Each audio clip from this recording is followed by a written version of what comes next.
You didn't realize it at the time, but it was silence that taught you how to question yourself. Not the loud silences, not the ones filled with tension, slammed doors, or voices held back in clenched throats. No, it was the quiet kind. The ones that came dressed as nothing at all. The kind that slipped in slowly, like fog, barely noticeable at first. And then suddenly, it was all around you. It started small, a missed reply. A conversation that didn't end, just faded. An expression you couldn't read, followed by a change in tone you couldn't explain. You asked yourself questions you had no answers to. Did I say too much? Did I say it wrong? Were they just tired? Or did I do something again? And the problem wasn't that they didn't answer. It was that you assumed they should have. That their quietness meant you missed something. That their withdrawal meant you were supposed to have known better, done better, been less. You didn't know then how much could live inside silence. You didn't know it could carry shame, or rejection, or that horrible uncertainty that made your heart clench without warning. You just felt it. The weight, the confusion, the ache of not knowing, which somehow felt like knowing too much. And maybe the worst part, the part that shaped you, was how quickly you turned it inward, because no one ever explained. No one ever taught you that people grow quiet for reasons that don't always begin with you. That sometimes, silence is someone else's confusion, their fear, their own broken way of coping. But you didn't get that. All you got was the aftermath, the long gaps in understanding, the unfinished thoughts you were left to fill in alone. So you filled them in the only way you knew how. Maybe I was too much. Maybe they're disappointed. Maybe I ruined everything again and didn't realize it until it was already too late. It didn't help that you were good at noticing things. The flicker in someone's eyes, the pause before they answered, the shift in energy that no one else seemed to catch. You were too good at seeing everything, and too unsure of what it meant. And in that space between knowing and not knowing, your mind made maps, built meaning from moments that might have meant nothing at all. But to you they meant everything. That's the thing about people who think too much. They don't do it because they want to. They do it because they have to. Because the world didn't give them enough certainty, so they learned to manufacture it on their own. And for you that began with silence. With the way someone you cared about stopped talking, or stopped being fully there, and how no one ever came back to tell you why. They just let the silence grow. And maybe you were young. Maybe you didn't have the language to ask, or the courage to demand answers, or the safety to fall apart in front of anyone. So you did what most sensitive, intuitive minds do. You turned everything inward, searching yourself for the missing piece. You tried to fix it without knowing what it was. That was the beginning, wasn't it?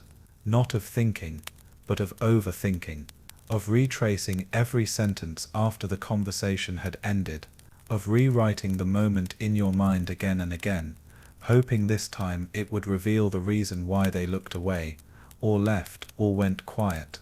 You blamed yourself because no one ever taught you that people's reactions aren't always about you, that someone's coldness might be their own bruised history, not your failure to say the right thing, that sometimes silence means I don't know how to feel, not you made me feel wrong, but you didn't know that. So you stayed up some nights longer than you should have, heart racing for no reason you could explain. You rehearsed imaginary apologies for offenses no one ever named. You thought if you could figure it out, if you could find the one thing you did wrong, maybe they'd talk again, maybe it would all feel safe again, maybe you would feel safe again, and that's what you were always trying to get back to, wasn't it? Safety, not love, though you craved that too, but the kind of peace that comes when you stop wondering where you stand with someone, when you stop waiting for the other shoe to drop, When you stop twisting yourself into a shape you hope someone else will find easier to hold. But that peace never came easily for you.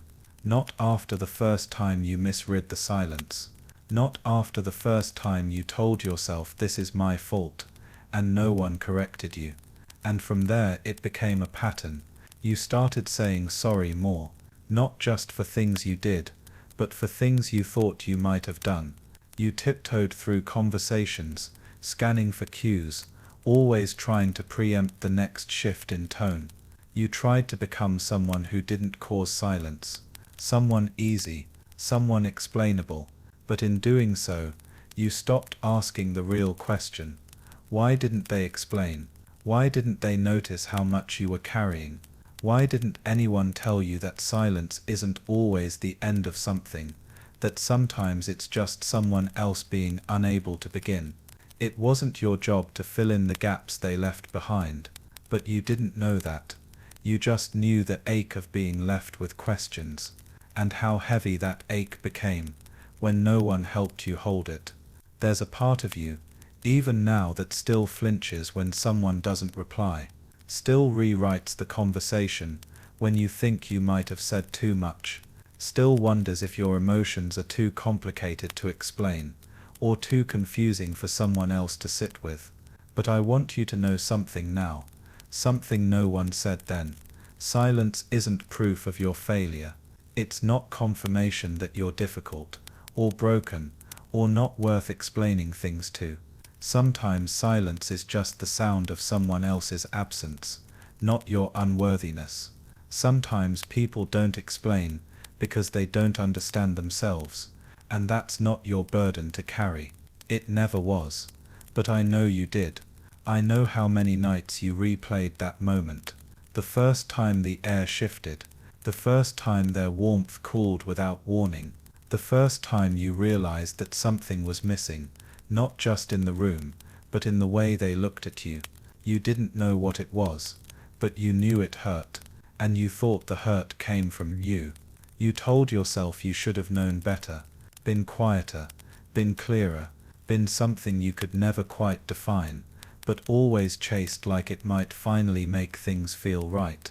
But nothing you changed stopped the silence, and nothing you blamed yourself for ever brought the words back.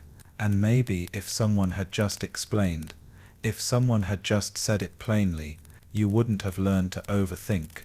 You wouldn't have become the kind of person who hears silence and assumes they must have done something wrong, but no one explained. So you did what you always do. You explained it to yourself, and that's where the ache began. There are moments that don't seem big at the time. Moments so small, so ordinary, they almost disappear into the background of your life.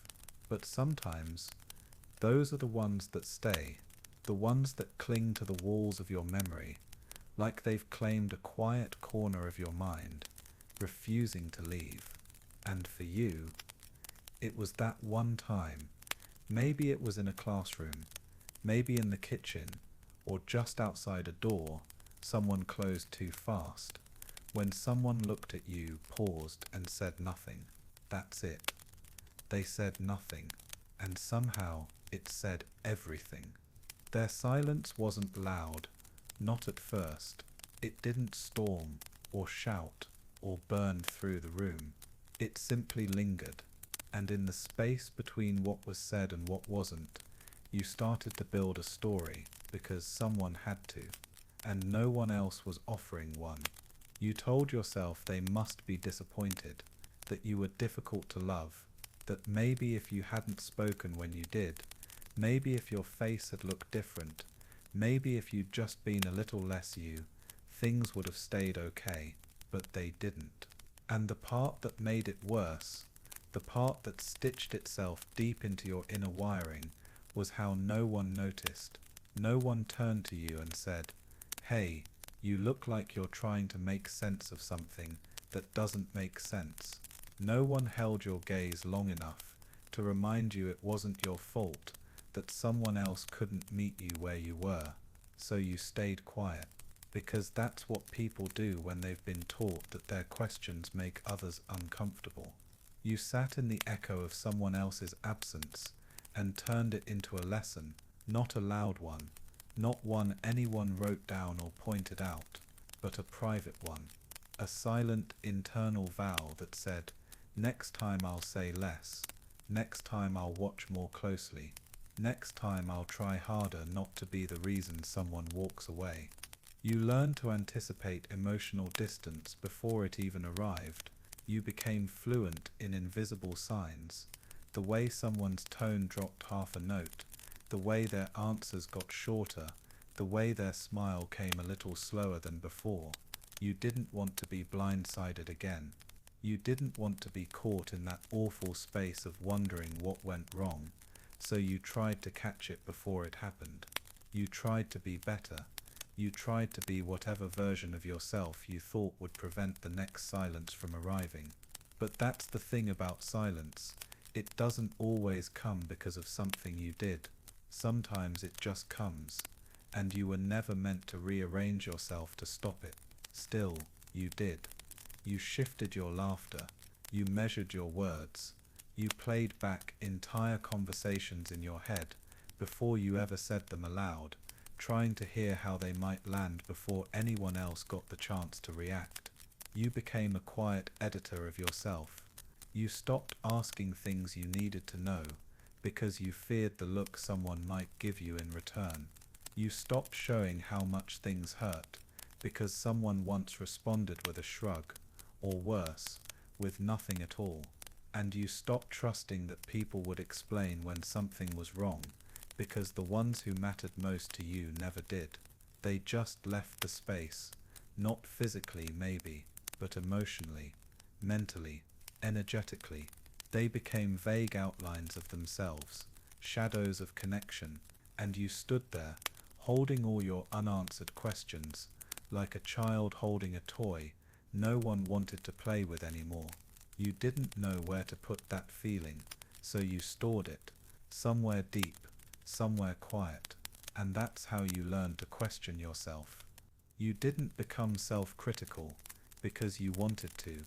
You became that way because you were trying to build a roadmap through relationships that made no sense. You weren't trying to be anxious. You were trying to stay prepared, to prevent the drop, to soften the blow, to understand before things fell apart. It was never about being dramatic.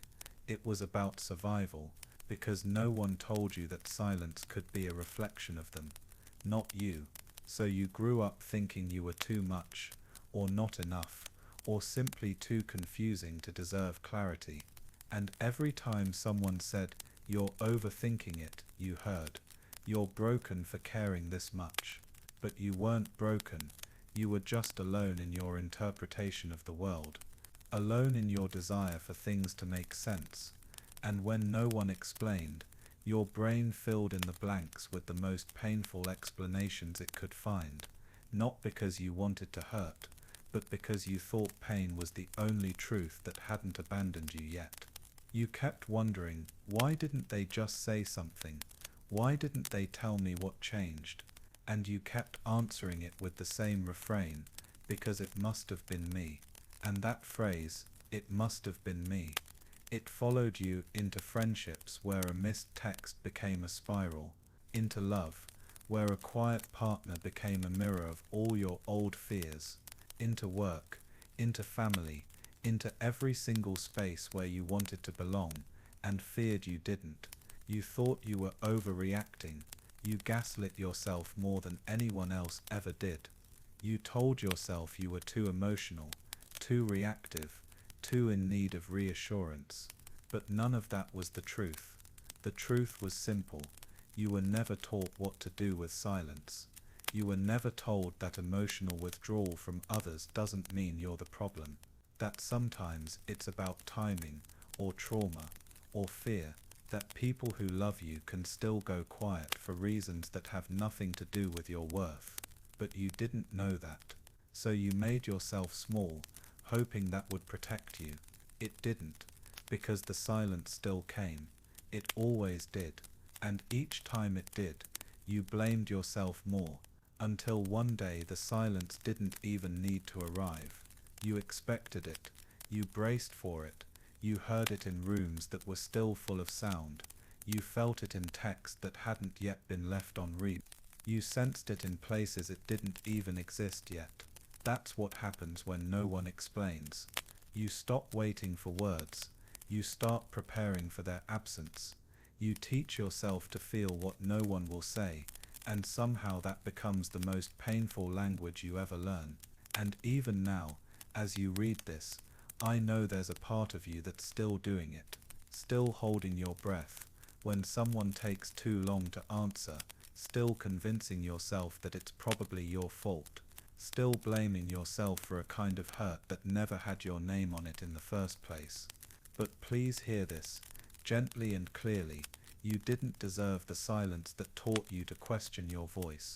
You didn't deserve the absence that made you feel like you were too much to explain things to. You didn't deserve to be the one filling in all the blanks with self-doubt, while everyone else just moved on like nothing happened. You deserved clarity. You deserved honesty. You deserved to be told, kindly, when something wasn't about you. Because even the softest mind gets loud when it's left to guess, and yours has been guessing for far too long. So if no one ever said it before, let this be the first time. You didn't do anything wrong. The silence wasn't proof of failure. It wasn't proof of your flaws. It was just proof that someone else couldn't offer what you needed, and instead of explaining that, they disappeared into their own confusion. They left the space. You blamed yourself for the empty room, but not anymore. Not now. Because now you're allowed to question the story you've been telling yourself for years. You're allowed to say, maybe I didn't deserve to be hurt like that. Maybe I wasn't the cause.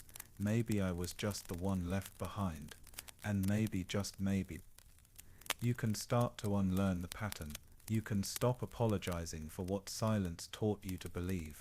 You can start believing something new, something kinder, something closer to the truth. Let's go back to that first moment again. Not because you need to relive it, but because you need to see it clearly this time, with new eyes, with a softer heart, with the understanding you never received when it first happened. Picture it. Where were you? Maybe you were sitting across from someone whose gaze had suddenly grown distant. Or maybe it was on the phone. A pause too long, a tone you couldn't place. Maybe it was at the dinner table, or outside a school, or somewhere you once felt safe, until you didn't.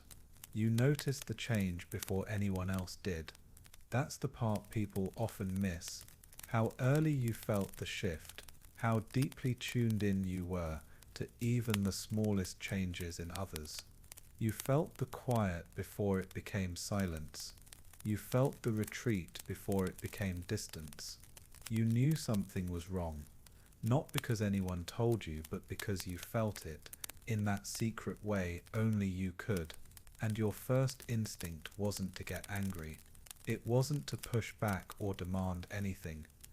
Your first instinct was to shrink, to fold yourself into a smaller shape, to adjust, to become easier, softer, more agreeable. Like if you just made yourself gentler, the silence would lift. Like if you just made fewer waves, the connection would come back. That's what people don't see about you. They don't realize that your overthinking was never selfish. It was protective.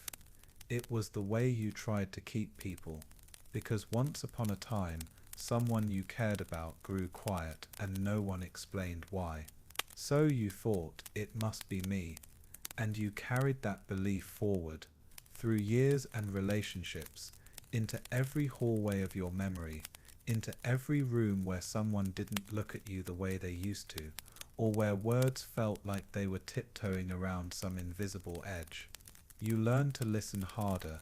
You trained yourself to detect what wasn't being said. You became an expert in emotional translation, reading silences like sentences, turning pauses into paragraphs of personal blame. Because that's what silence taught you, that when people stop speaking, you start explaining. But now pause with me for a moment. Let's gently question that. What if it was never yours to explain? What if the silence wasn't meant for you to solve, but for them to own? What if the emotional distance you felt had more to do with their confusion, their wounds, their inability to stay present, and not your failure to be enough? Because here's something no one taught you. Silence can be a form of avoidance, not just rejection, not just anger, but fear, shame, discomfort. Some people go quiet not to hurt you, but because they don't know how to say what they feel without unraveling. And in that space they say nothing. And you, the one who feels everything, absorb it all. But that's not fair, is it? To take their silence and shape it into a story about your worth. To turn every unanswered message into a mirror. To turn every unspoken thought into a weight on your chest. To treat every vague reply as a clue you must decode just to prove you didn't ruin something. You shouldn't have had to do that, but you did. And I'm so sorry no one saw you struggling, because you were struggling.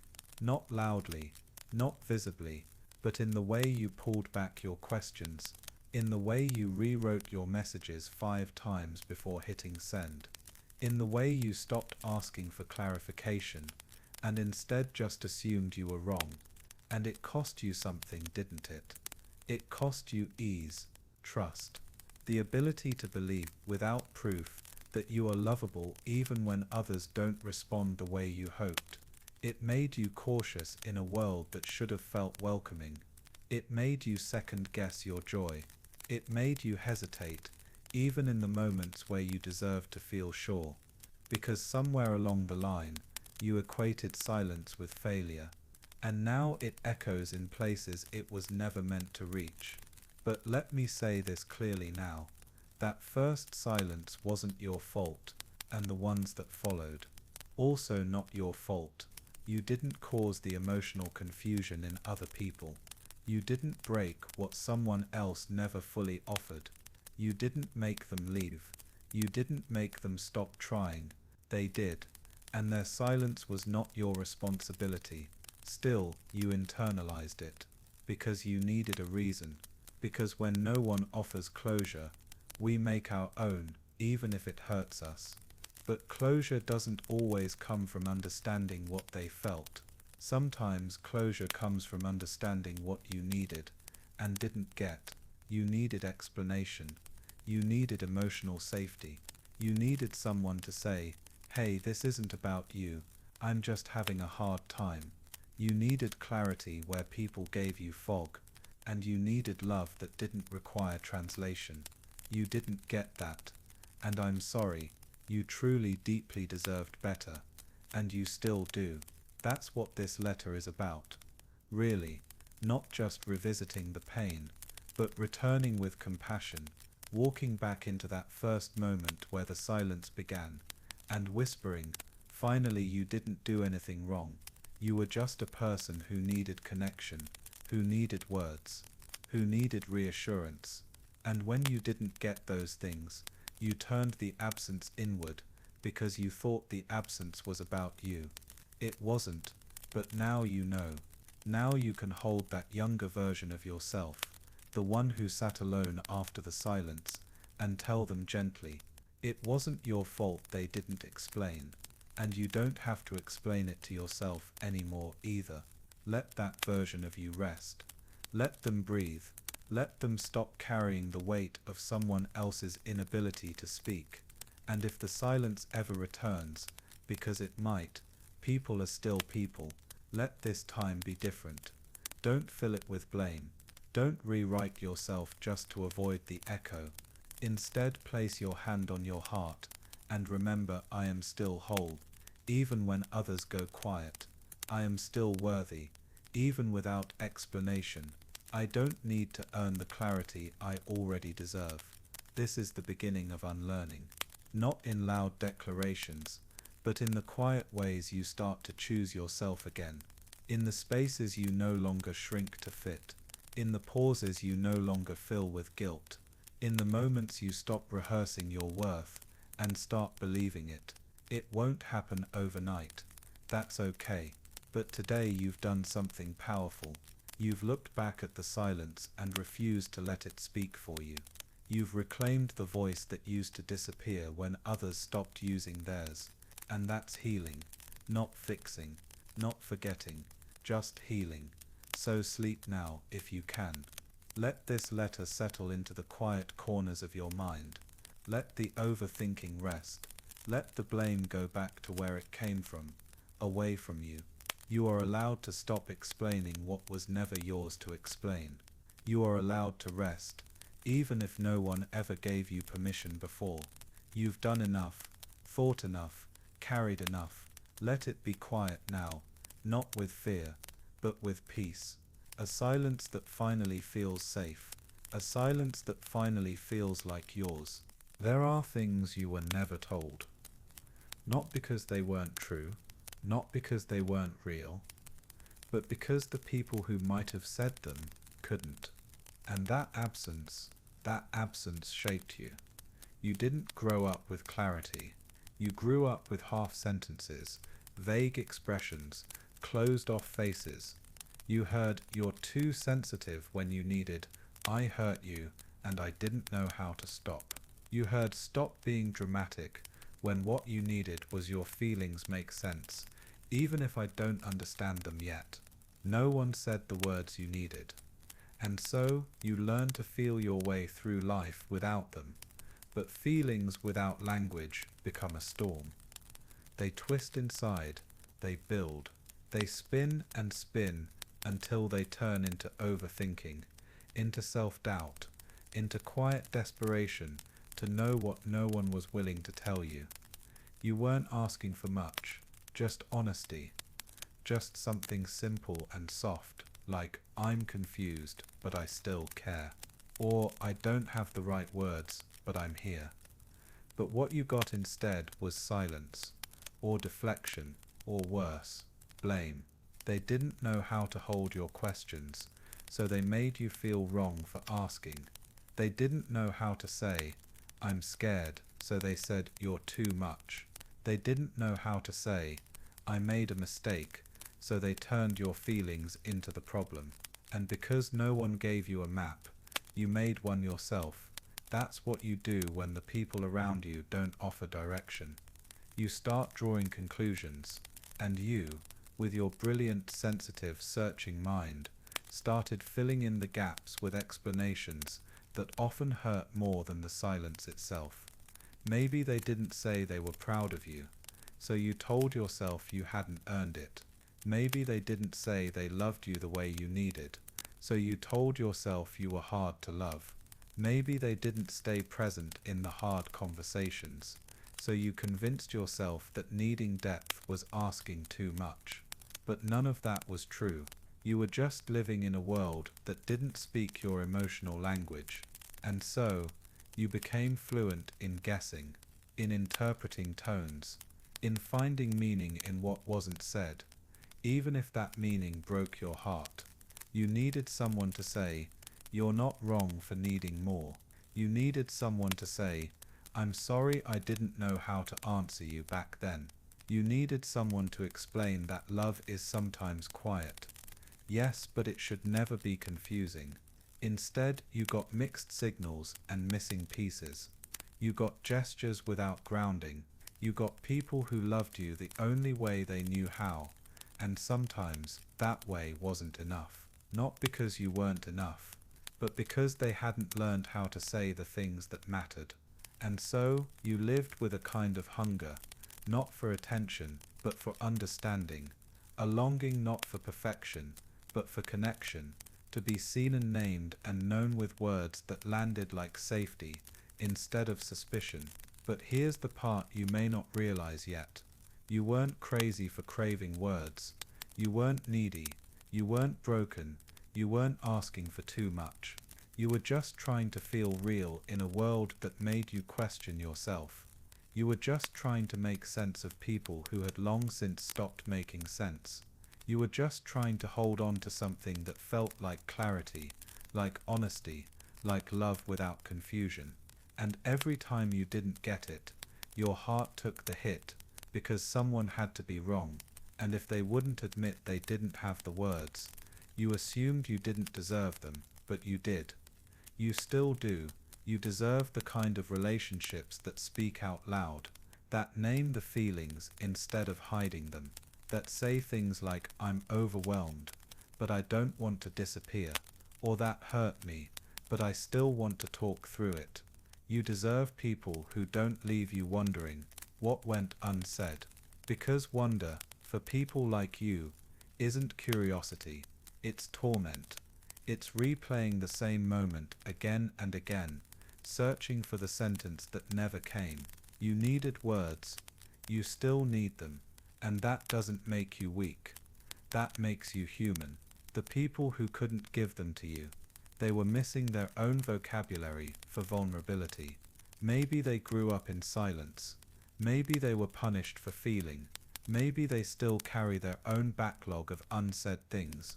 But none of that should have landed on your back. And yet it did. Because you were the one who noticed. You were the one who asked the questions. You were the one brave enough to want more. So now here you are, still carrying the ache of 1,000 unspoken sentences, still waking up sometimes, with that old familiar tension in your chest, the kind that says, "I don't know what I did wrong, but something must have happened." But maybe this time you can interrupt that voice. Maybe this time you can answer it gently and say, "No, nothing happened. They just didn't know how to say it. They didn't speak my language. And that's not my failure. It's just the truth." Because there's a kind of peace in naming what never got named. There's a kind of healing in admitting I needed something they didn't know how to give. And that's not blame. That's clarity. That's understanding. That's you stepping out of the fog and into the light of your own truth. You were never asking for magic. Just for someone to meet you halfway.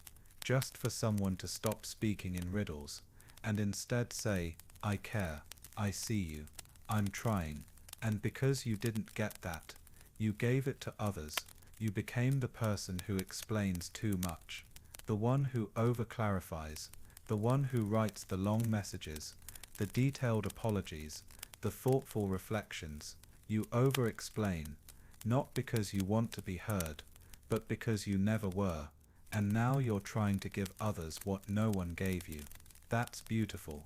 But it's also exhausting, isn't it? Because part of you is still hoping that if you get it right, if you say all the right things, someone will finally say them back. And I hope they do. I truly do. But even if they don't, I hope you never stop saying them to yourself. I'm not wrong for needing words. I'm not broken because silence makes me ache. I'm not ashamed of wanting clarity. You were never asking for too much. You were asking for truth, for warmth, for language that didn't leave you wondering if you were still safe. And now that's what you must give yourself. Speak to yourself in the voice you always needed to hear. Say the words no one else had the tools to say, and say them as many times as it takes, until you finally believe them, because you are still worthy of words. Even now, especially now. It's strange, isn't it? How silence can feel heavier than shouting, how the absence of words can echo longer than anything loud. There's a kind of loneliness in being near someone who won't speak the truth you so desperately need to hear. A loneliness that settles not in your chest, but behind your ribs, like an unfinished sentence that just keeps repeating itself inside your body.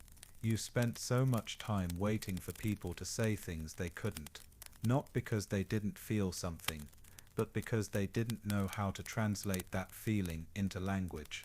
And so they left you in limbo, half seen, half held, half heard. You were expected to feel grateful for their presence, even when their presence didn't meet you where you actually lived, in your questions, in your longings, in your unspoken hopes for clarity. They might have said things like, "You know I care," without ever telling you what that care looked like when things were hard. They might have stayed physically close while growing emotionally distant. And that distance, that subtle, invisible space between what you felt and what they would admit, That's where your mind began to unravel. You didn't need poetry. You didn't need a perfect confession. You just needed someone to say it plainly. I'm with you, I understand. I see where this is hard for you. But what you got instead were things like don't overthink, or let's not talk about this right now, or worse, nothing at all. So you became a kind of emotional archaeologist, digging through the silences, searching for proof in gestures, reading into the pauses between sentences, looking for reassurance in things that weren't ever spoken. And even now, that's your instinct, isn't it? To find meaning where it was never given, to make a story out of scraps, hoping the story will be gentler than the uncertainty.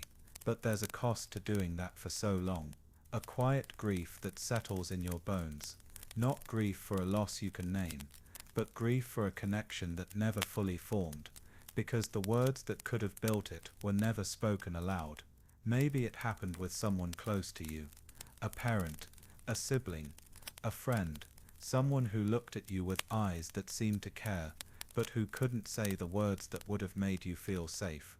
Or maybe it happened over and over again, with different people, different places, different types of silence, but always the same outcome, you wondering if it was your fault they couldn't say what you needed to hear. And slowly, quietly, that became part of you. You learned to expect less, to ask less, to feel too much but say too little. You became the one who edited yourself in real time, watching people's reactions, like warning signs, trying to determine how much of your truth would make them stay, and how much would make them leave. But love, real love, is not something you should have to censor yourself for. You shouldn't have to shrink your vocabulary just to make someone else comfortable. You shouldn't have to swallow your questions because someone else has a fear of answering. You shouldn't have to learn to speak in riddles, or worse, silence, just because others never learned how to say, "This is hard for me, but I'm still here." And maybe they never learned. That's true. Maybe no one ever modeled vulnerability for them. Maybe they were taught that emotions should be managed, not spoken. Maybe they were punished for needing too much, and so they passed that punishment onto you, without realizing it. But their inability to communicate should not have become your burden to carry. It's not your job to translate their heart. It's not your job to be fluent in someone else's fear. It's not your job to make sense of people who won't meet you with language. Still, I know you tried. You tried because you believed if you could just love them enough, or show up enough, or hold on tightly enough, eventually they would find the words. Eventually they would open their mouth and say all the things you imagined they felt. Eventually they would tell you, "I'm sorry I made you feel like you were asking for too much when really, you were just asking to feel real." But some people never reach that place. Not because they don't care, but because they haven't made that journey within themselves. And waiting for them to find those words feels like standing in a room with no oxygen, holding your breath while trying to look calm. You've done that, haven't you? You've sat in the pause, the long awkward pause between what you hoped they'd say and what they actually said. You told yourself to be patient. You told yourself not to push. You told yourself maybe next time. Maybe they'll find the words tomorrow. But silence repeated long enough becomes an answer. And sometimes, the cruelest kind of silence is the one dressed as almost love. The kind that lingers around just enough to confuse you, just enough to keep hope alive, just enough to make you believe that if you could just find the right key, the right sentence, the right version of yourself, they'll finally open up. But you are not a lock to be picked. You are a door that deserves to be knocked on with care, spoken to with intention, met with full presence. You don't just deserve words. You deserve true words, whole words, gentle ones, difficult ones, even but ones that come with real effort, real commitment, real honesty. You deserve someone who doesn't just say, "I love you," but who follows it with, "And I'm willing to show you what that means," even when it's uncomfortable. You deserve people who will sit through hard conversations without shutting down. You deserve people who will stay, Even when the words get heavy, you deserve people who don't just feel things but are brave enough to speak them. And I know what you might be thinking right now. That this kind of person sounds rare. That maybe no one talks like this. That maybe what you're asking for doesn't exist. But it does. It exists in people who have done the work to understand themselves. It exists in people who want connection more than they want to protect their ego. It exists in people who aren't afraid to look at you and say, I don't have the right words yet, but I want to try. It exists in people who don't make you guess how they feel. And most importantly, it exists in you, because even when others didn't offer the words, you never stopped wanting to understand. Even when others disappeared behind vagueness and ambiguity, you kept searching for truth. Even when others said it's not that deep, you knew it was. And you were brave enough to sit with the depth anyway. That makes you rare. That makes you extraordinary. That makes you someone who deserves more than what you've been given. So here's something to practice. Something that might feel unnatural at first. Stop chasing the people who leave you guessing. Stop begging the universe to make someone speak. Start listening to your own voice. The one that has always been honest. The one that has always said, I need words. I need clarity. I need presence. You're not difficult for needing that. You're awake. And one day someone will meet you in that same space. They won't flinch when you ask real questions. They won't hide behind silence. They won't confuse you into thinking love has to be unclear to be real. Until then, you will keep choosing yourself. You will stop explaining yourself to people who have no intention of understanding you. You will stop offering your emotional fluency to those unwilling to learn the language. You will stop dimming the brightness of your insight just to match someone else's emotional avoidance. Because you are not here to guess what you mean to people. You are here to be understood. You are here to be spoken to, not tiptoed around. You are here to be loved in words that hold weight. And if no one else says them to you today, let this be enough for now. You deserve clarity. You deserve language. You deserve love. That doesn't disappear into silence. Maybe the most painful part of it all wasn't the silence itself. It was that you stayed. That you waited. That you believed. If you just held on long enough, the words would come. That one day the person who withheld what you needed might finally open their mouth, and something true would spill out. Something like, I didn't know how to say it before, but I see now what you needed. And I'm sorry I left you alone in that need. But those words never came, did they? And so you had to carry both the ache of what was unsaid, and the shame of having hoped for it. That's what no one talks about. How much shame grows inside hope when it's left unanswered. When your hope feels too heavy. When the person you waited for never turned around. You told yourself stories to survive that disappointment. They're not good with words. They didn't mean to hurt me. Maybe I am too emotional. Maybe I'm the one who needs too much. And slowly, you rebranded your deepest emotional needs as personality flaws. You buried them beneath logic. You called yourself understanding, when really you were just constantly adapting. You called yourself chill, when really you were just silently swallowing disappointment, so it wouldn't make other people uncomfortable. But deep down in the quietest part of you, you still wanted those words. Not big declarations, not flowery speeches, just simple grounding honesty. Something like, I hurt you. I shut down because I was scared. I see now how my silence made you feel invisible. You needed that. Not because you were fragile, but because you were human. Because being human means wanting to understand, to connect, to name the things that hurt so they don't keep bleeding underneath the surface. But the people around you didn't know how to name those things. And so your pain remained unnamed, unspoken, unheld. And you were forced to do what so many emotionally intelligent people do when they're surrounded by those who aren't ready to meet them there. You went inward. You held yourself. You learned to live without what you needed. But just because you survived without those words, doesn't mean you didn't deserve them. You did. You still do. And now you are older. Maybe not much wiser, but more aware. aware that your craving for clarity is not a defect, that your hunger for emotional language is not something to be ashamed of, that your longing for others to say the truth out loud is valid, necessary. Even, you've spent so much of your life trying to decode people, to decipher intention from half-said things, to pull entire emotional landscapes from vague replies like, "I'm fine." And that's exhausting, isn't it? To be the one who always feels too much in a room full of people who say too little. It drains you, not just emotionally, but physically.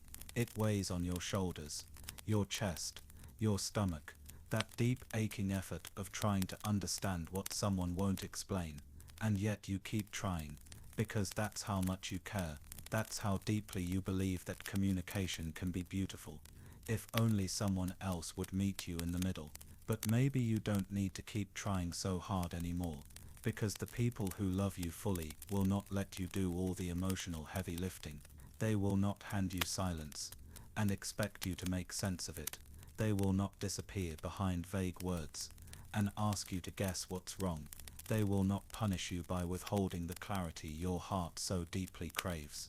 They will speak, even if their voice trembles, even if it takes them time, even if it's messy or incomplete or not quite right the first time. They will try, because they know that words are not just noise to you. They are the thread that ties you to the world. They are how you trust, how you belong, how you breathe. And the people who truly see you will honor that. They will not make you feel ashamed for needing language. They will not turn your clarity into a burden. They will say, "Tell me what's going on in your mind." And more importantly, they will tell you what's going on in theirs. You see, love is not just a feeling, it's a willingness to put language to fear, to discomfort, to hurt, to joy, to change. You deserved people who were willing, and I know you didn't always get them, but you don't have to stay in that pattern. You don't have to keep translating silence. You don't have to keep rehearsing conversations that only live in your head. You can choose something else now. You can choose to speak what you need, even if your voice shakes. You can choose to ask for emotional transparency, even if it feels scary. You can choose to stop romanticizing the ones who won't meet you in truth, because you are not hard to love. You are just asking for language in a world that's forgotten how much it matters. And no, you don't need perfect communication. No one does. But you do need effort. You do need honesty. You do need presence. You need people who don't leave you wondering. And if that makes your circle smaller, so be it. Because confusion is not connection. Ambiguity is not intimacy. And silence is not a stand-in for love. Let today be the day you stop carrying the weight of unsaid things. Let today be the day you stop calling yourself resilient, when what you really mean is, "I've been emotionally neglected and taught to cope in silence." Let today be the day you say, "I need words, and I'm allowed to need them, because those words you never heard. Let me speak them now in the voice you always longed for. I'm sorry I didn't explain things to you. I'm sorry you had to make sense of my silence. You were never too much for needing understanding. You were always worthy of being spoken to with care. You still are." You didn't mean to get it wrong. You were just trying to keep up, trying to read the room, read the tone, read the pauses between someone's sentences, like they held the truth. You didn't know how to ask for directly. You weren't trying to be difficult. You weren't trying to overanalyze. You were just trying to understand. And when you couldn't, when the answer wasn't clear, or the emotion wasn't named, or the energy suddenly shifted, and no one told you why, you blamed yourself for not being able to see it sooner. That's what people miss about you. They think you're fragile, or anxious, or always too in your head. But they don't realize that you learned early on that not understanding could cost you something. Love, safety, connection, peace. So when something didn't make sense, when someone's mood changed, when someone pulled away, or got distant or cold without warning, your mind didn't just wonder why, it raced to fix it. Because if you could just understand, if you could trace it back to something you said, or didn't say, or should have noticed, then maybe you could take control. Maybe you could stop the shift before it got worse. Maybe you could hold the relationship together by being the one who finally understood what everyone else seemed unwilling to say out loud. But what happens when someone won't meet you in that space? What happens when they don't explain, or won't be honest, or don't even realize they've changed? What happens when you ask softly, "Is everything okay?" and they answer with, "I'm fine," even though you know they're not? You go inward, you tell yourself you're the problem. You apologize, even when you don't know what you did, because somehow it feels easier to carry guilt than to sit with confusion. That's what you've done so many times, haven't you? You said sorry not because you were wrong, but because you couldn't figure out what was right. You said sorry to keep the peace. You said sorry because the silence was stretching too wide, and you thought maybe if you folded yourself smaller, someone would come closer again. You apologized before they even knew they were upset. Just in case, you made yourself a buffer, a fixer, a translator of moods that weren't yours to decode in the first place. And that's not something to be ashamed of. That's something to grieve. Because somewhere along the line, you learned that misunderstanding meant danger, or distance, or detachment. So you trained yourself to be hyper-aware of everything. You watched for micro-expressions. You tracked every sigh, every shift in voice, every pause between replies, like your heart depended on it. Because at one point it did. At some point in your life, maybe when you were very young, you experienced what it felt like to be confused by someone's reaction, and then made to feel like it was your fault for not seeing it coming. You were made to feel wrong for asking questions, or weak for needing clarity, or guilty for not instinctively knowing what someone else needed from you, even when they never told you. So now you apologize when things get unclear. You apologize when someone gets quiet. You apologize when your heart starts to feel uncertain, and you think, if only I had noticed this sooner, maybe I could have stopped it. But that's not how relationships are supposed to work. You're not supposed to carry all the emotional responsibility. You're not supposed to apologize for not understanding something that was never explained. You're not supposed to know what someone else won't say out loud, and yet you keep trying, because you care, because you don't want to lose people, because your love language is understanding, and when that love isn't reciprocated in kind, you turn it inward and make it shame. But shame is not clarity. Shame is a trapdoor that leads you further away from yourself. And it's not yours to walk into every time someone else leaves you in the dark. You shouldn't have to say, "I'm sorry I didn't know," when no one ever told you. You shouldn't have to apologize for being human, for needing words, for missing a signal someone barely gave. You are not wrong for not understanding right away. You are not broken because someone didn't explain. You are not a failure because you couldn't read someone's mind. You were trying to love clearly in a world that thrives on emotional vagueness. And when you couldn't keep up with the unspoken rules, you blamed yourself for not learning them fast enough. That's why this letter exists.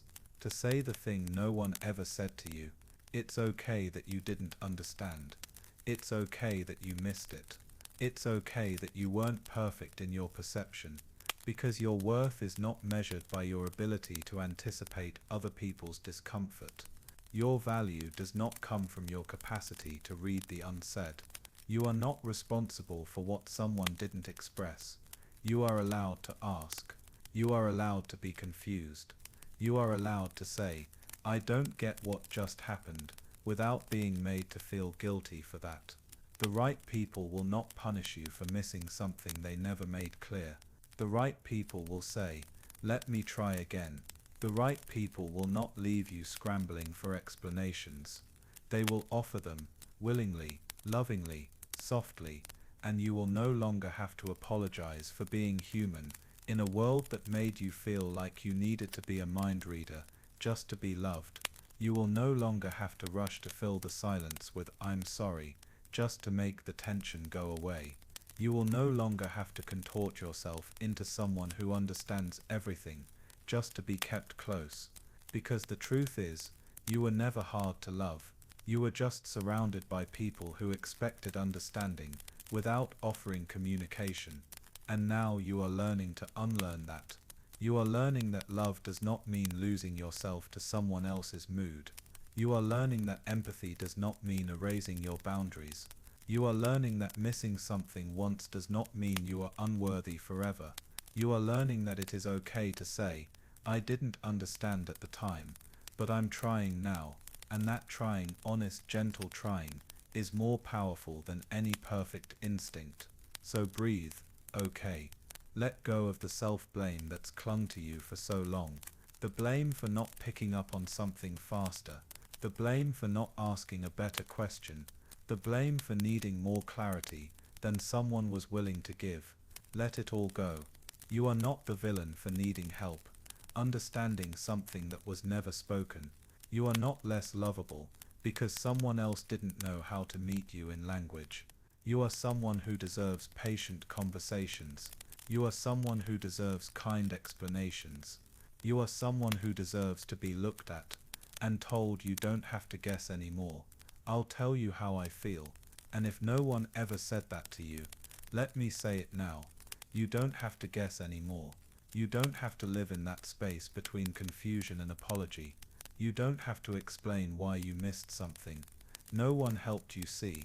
You are allowed to start over. You are allowed to ask for clarity. You are allowed to stop saying sorry for not knowing what was never shown to you.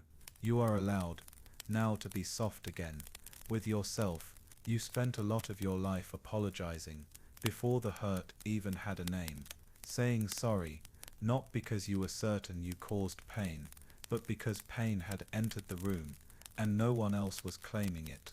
So you did. You stepped forward, softly, quietly, hoping that if you bent first, maybe the tension would dissolve, maybe the discomfort would vanish, maybe the person you cared about would feel seen, soothed, unburdened, and maybe then they would stay. But over time you began to confuse love with preemptive apology. You began to believe that if you weren't constantly vigilant, constantly self-checking, constantly making room for someone else's unspoken hurt, then you weren't being a good person, a good friend, a good child, a good partner.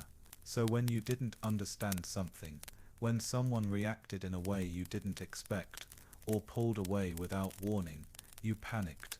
You didn't say, "That confused me. I want to understand." You said, "I'm sorry. I should have known." And the worst part, you believed it.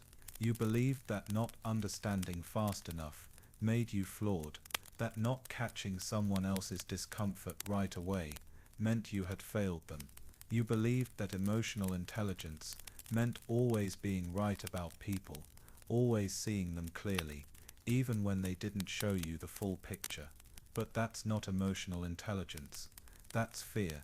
That's survival. That's the result of years spent feeling like you were always a moment away from losing something you loved, simply because you missed a sign you didn't know you were supposed to look for. No one told you that love isn't a quiz, that you're not supposed to guess correctly to earn safety, that you're allowed to not know, to be confused, to take time to understand. But you weren't given that space, were you? You were given reactions without reasons, coldness without cause, withdrawal without conversation, and in the absence of explanation, you created your own, ones that always pointed back to you. I wasn't careful enough. I didn't say it right. I should have seen it sooner. You placed yourself at the center of someone else's unspoken disappointment, because no one taught you that sometimes people project. Sometimes people disappear, not because you failed, but because they don't know how to stay. And so you crafted apologies for things that weren't yours. You carried guilt for not understanding pain. you weren't invited into. You turned your uncertainty into self-blame, because at least then, the confusion had a shape. That's the paradox of the emotionally intuitive. You want to understand so badly, you'll even choose the wrong explanation over no explanation at all. You'll hold someone else's silence, and sculpt it into a story that ends with you being at fault, because that feels safer than believing that people can hurt you for reasons that have nothing to do with who you are. You didn't understand, because you weren't meant to, because no one told you, because someone chose distance over dialogue, because someone chose silence over vulnerability. And still, you apologized, as if you were supposed to know better, as if empathy was supposed to make you omniscient, as if care meant anticipating every wound in a person who wouldn't even show you where it hurt. You were not wrong for missing it. You were not wrong for needing time. You were not wrong for asking, "Can you help me understand?" even when the answer never came. What's wrong is that you were made to feel like asking was a failure. But questions are not failures. They are evidence of care, of willingness, of presence. The people who loved you should have welcomed your questions, not punished you for them. They should have said, "You don't need to apologize. I should have told you sooner." But they didn't. And because they didn't, you started believing that needing clarity made you a burden, that not understanding made you fragile, that asking made you difficult. So you stopped asking. You shrank your curiosity. You folded your confusion inward. You stopped saying, "This feels unclear to me," and instead whispered, "I'm sorry. I know I should have seen this coming." But clarity is not something you should have to earn. It's something people should offer, freely, in any relationship rooted in care.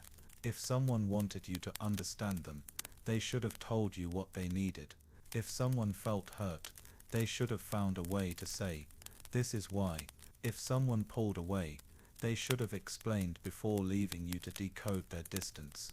You were not designed to walk through relationships blindfolded, fumbling through someone else's emotional maze, apologizing for every wall you bumped into. You were not meant to play detective in someone else's silence. You were not meant to say sorry every time someone refused to speak the truth. You are allowed to pause now, to stop apologizing for not knowing what no one took the time to teach you. You are allowed to say, "I'm not wrong for needing language.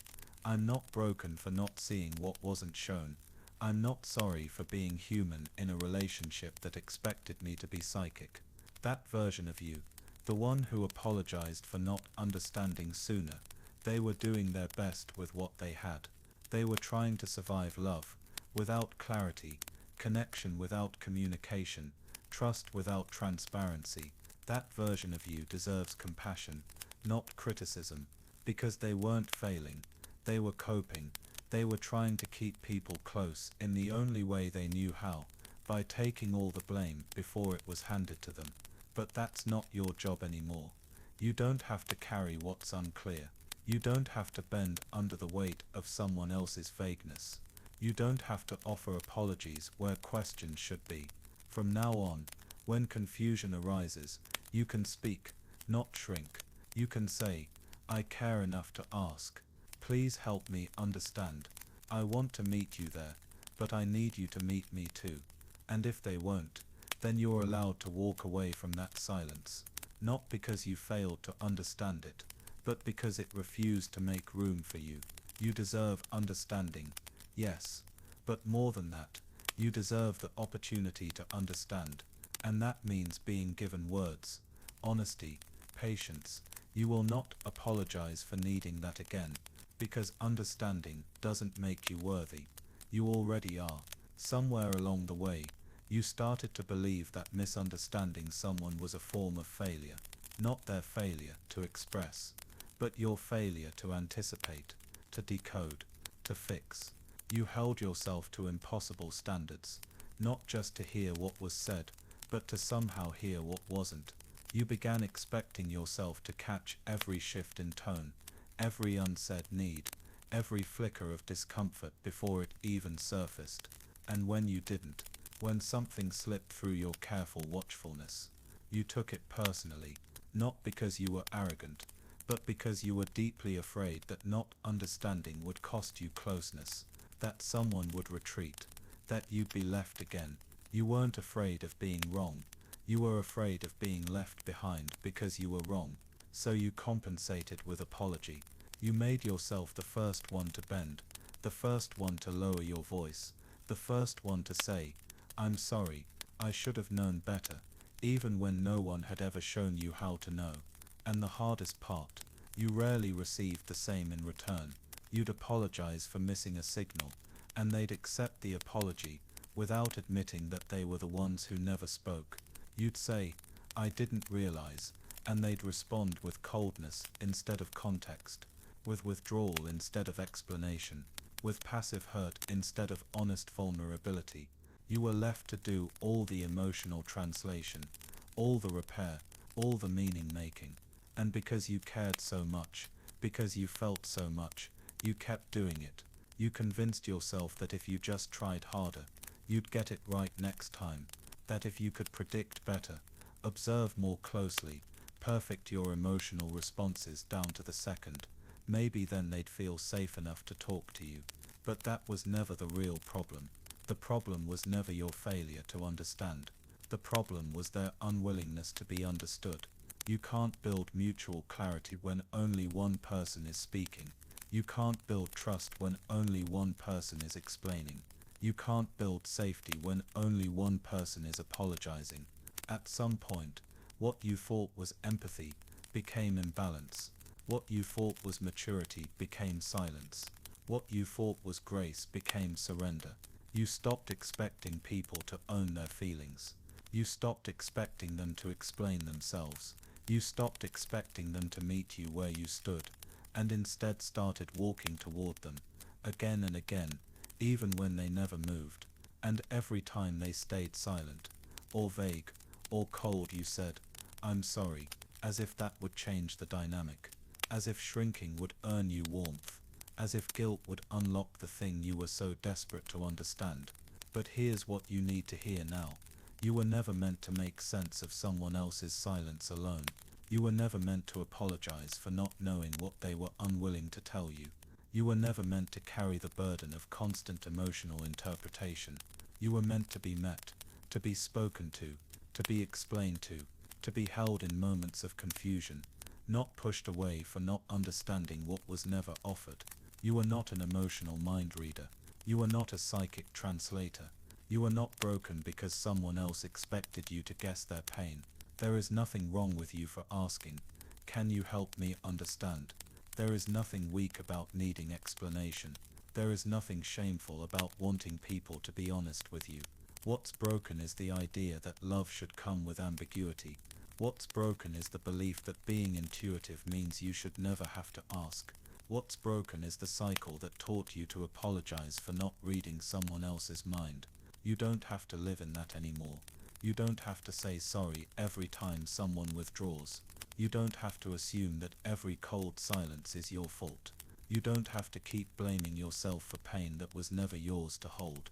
You are allowed to say, "This doesn't make sense to me, and I deserve to know why." You are allowed to pause and say, "I can't be the only one trying to understand." You are allowed to walk away from any dynamic that makes you feel like comprehension must come at the cost of your dignity. You've apologized for so many things you never did, for emotions you didn't cause, for discomfort you didn't create, for silence you didn't choose, and all that self-blame has worn you thin. It's made you cautious. It's made you quieter than you were meant to be. It's made you second-guess every sentence, every truth, every moment of openness. Because if understanding comes too late, your mind tells you, the cost will be connection, and so you try to rush your own learning. You pressure yourself to get it before you even know what it is. And when you don't, you blame yourself, again and again, and again, and again. But healing starts with a new story, one where not understanding right away is okay, one where people are allowed to teach you how to love them, one where you're allowed to say, "That caught me off guard, can we talk about it?" And if someone can't offer that, if someone can't meet you with gentleness when you ask for clarity, then it is not your job to make yourself smaller for their comfort. Let this be your reminder. You don't have to be perfect to be worthy of understanding. You don't have to get it right on the first try to deserve patience. You don't have to see everything coming to deserve to stay. You are allowed to grow slowly. You are allowed to learn out loud. You are allowed to say, I didn't know, but I care, and I want to now. And the people who matter most, they won't make you beg to understand them. They won't punish you for what you missed. They will meet you in the middle, with language, with grace, with the kind of love that says, you don't need to apologize. Let me help you see it. That's the love you deserve. That's the clarity you've always needed. And that's the life you're allowed to build now, with people who don't make understanding a guessing game, with people who are as willing to speak as you are to listen, with people who understand that relationships are not built on how quickly you get it, but on how gently you respond when you don't. And you've always been gentle. You've always been trying. You've always been enough, even when you didn't understand, especially then. It's a strange kind of heartbreak, realizing that what they meant was never what you heard. You didn't mishear them in the literal sense. You heard the words they said. You watched their lips move. You even memorized the pauses between each syllable, like they were clues to something deeper.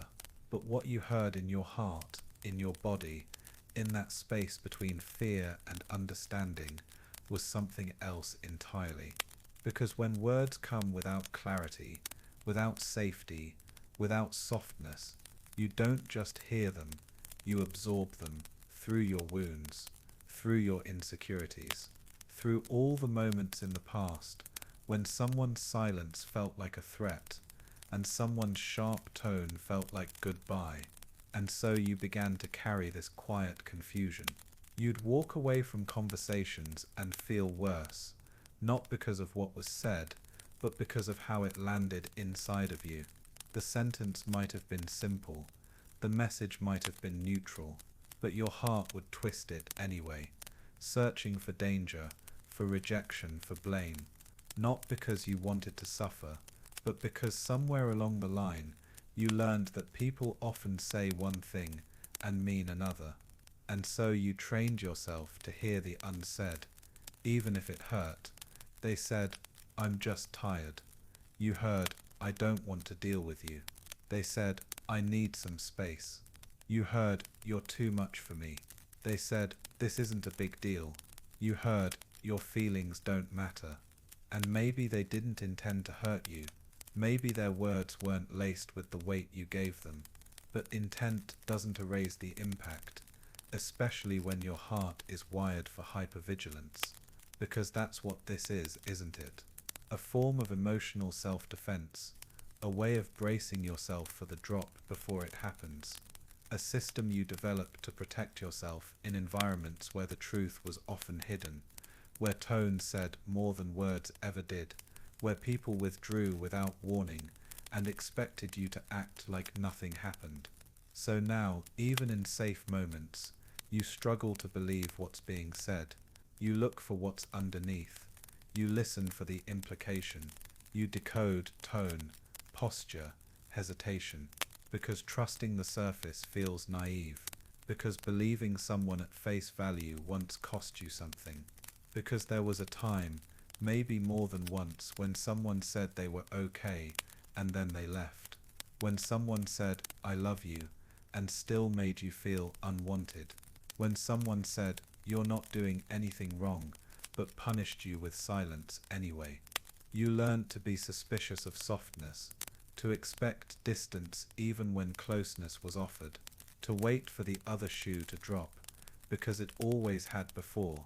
So now you don't just hear words, you interpret, you analyze, you over-process, and then you blame yourself for being too sensitive, when really you've just been too unprotected for too long. No one taught you how to separate what was said from what was felt. No one sat you down after a confusing moment and said that wasn't about you. No one gently helped you untangle tone from truth. So you did what you always do. You filled in the blanks with your own pain. You assumed the worst because no one offered you the chance to believe the best. And the world keeps telling you to stop overthinking, to just take people at their word, to relax and stop reading into everything. But the world doesn't know how many times you had to, how many times your survival depended on seeing what wasn't said, how many times you were told everything was fine, right before everything fell apart. You didn't ask for this sensitivity. It was shaped in you, forged through inconsistency, sharpened by ambiguity, fueled by the fear of being caught off guard again. So now, even when someone says something kind, there's a voice in your head whispering, they don't mean it. Even when someone reassures you, there's a hesitation in your chest.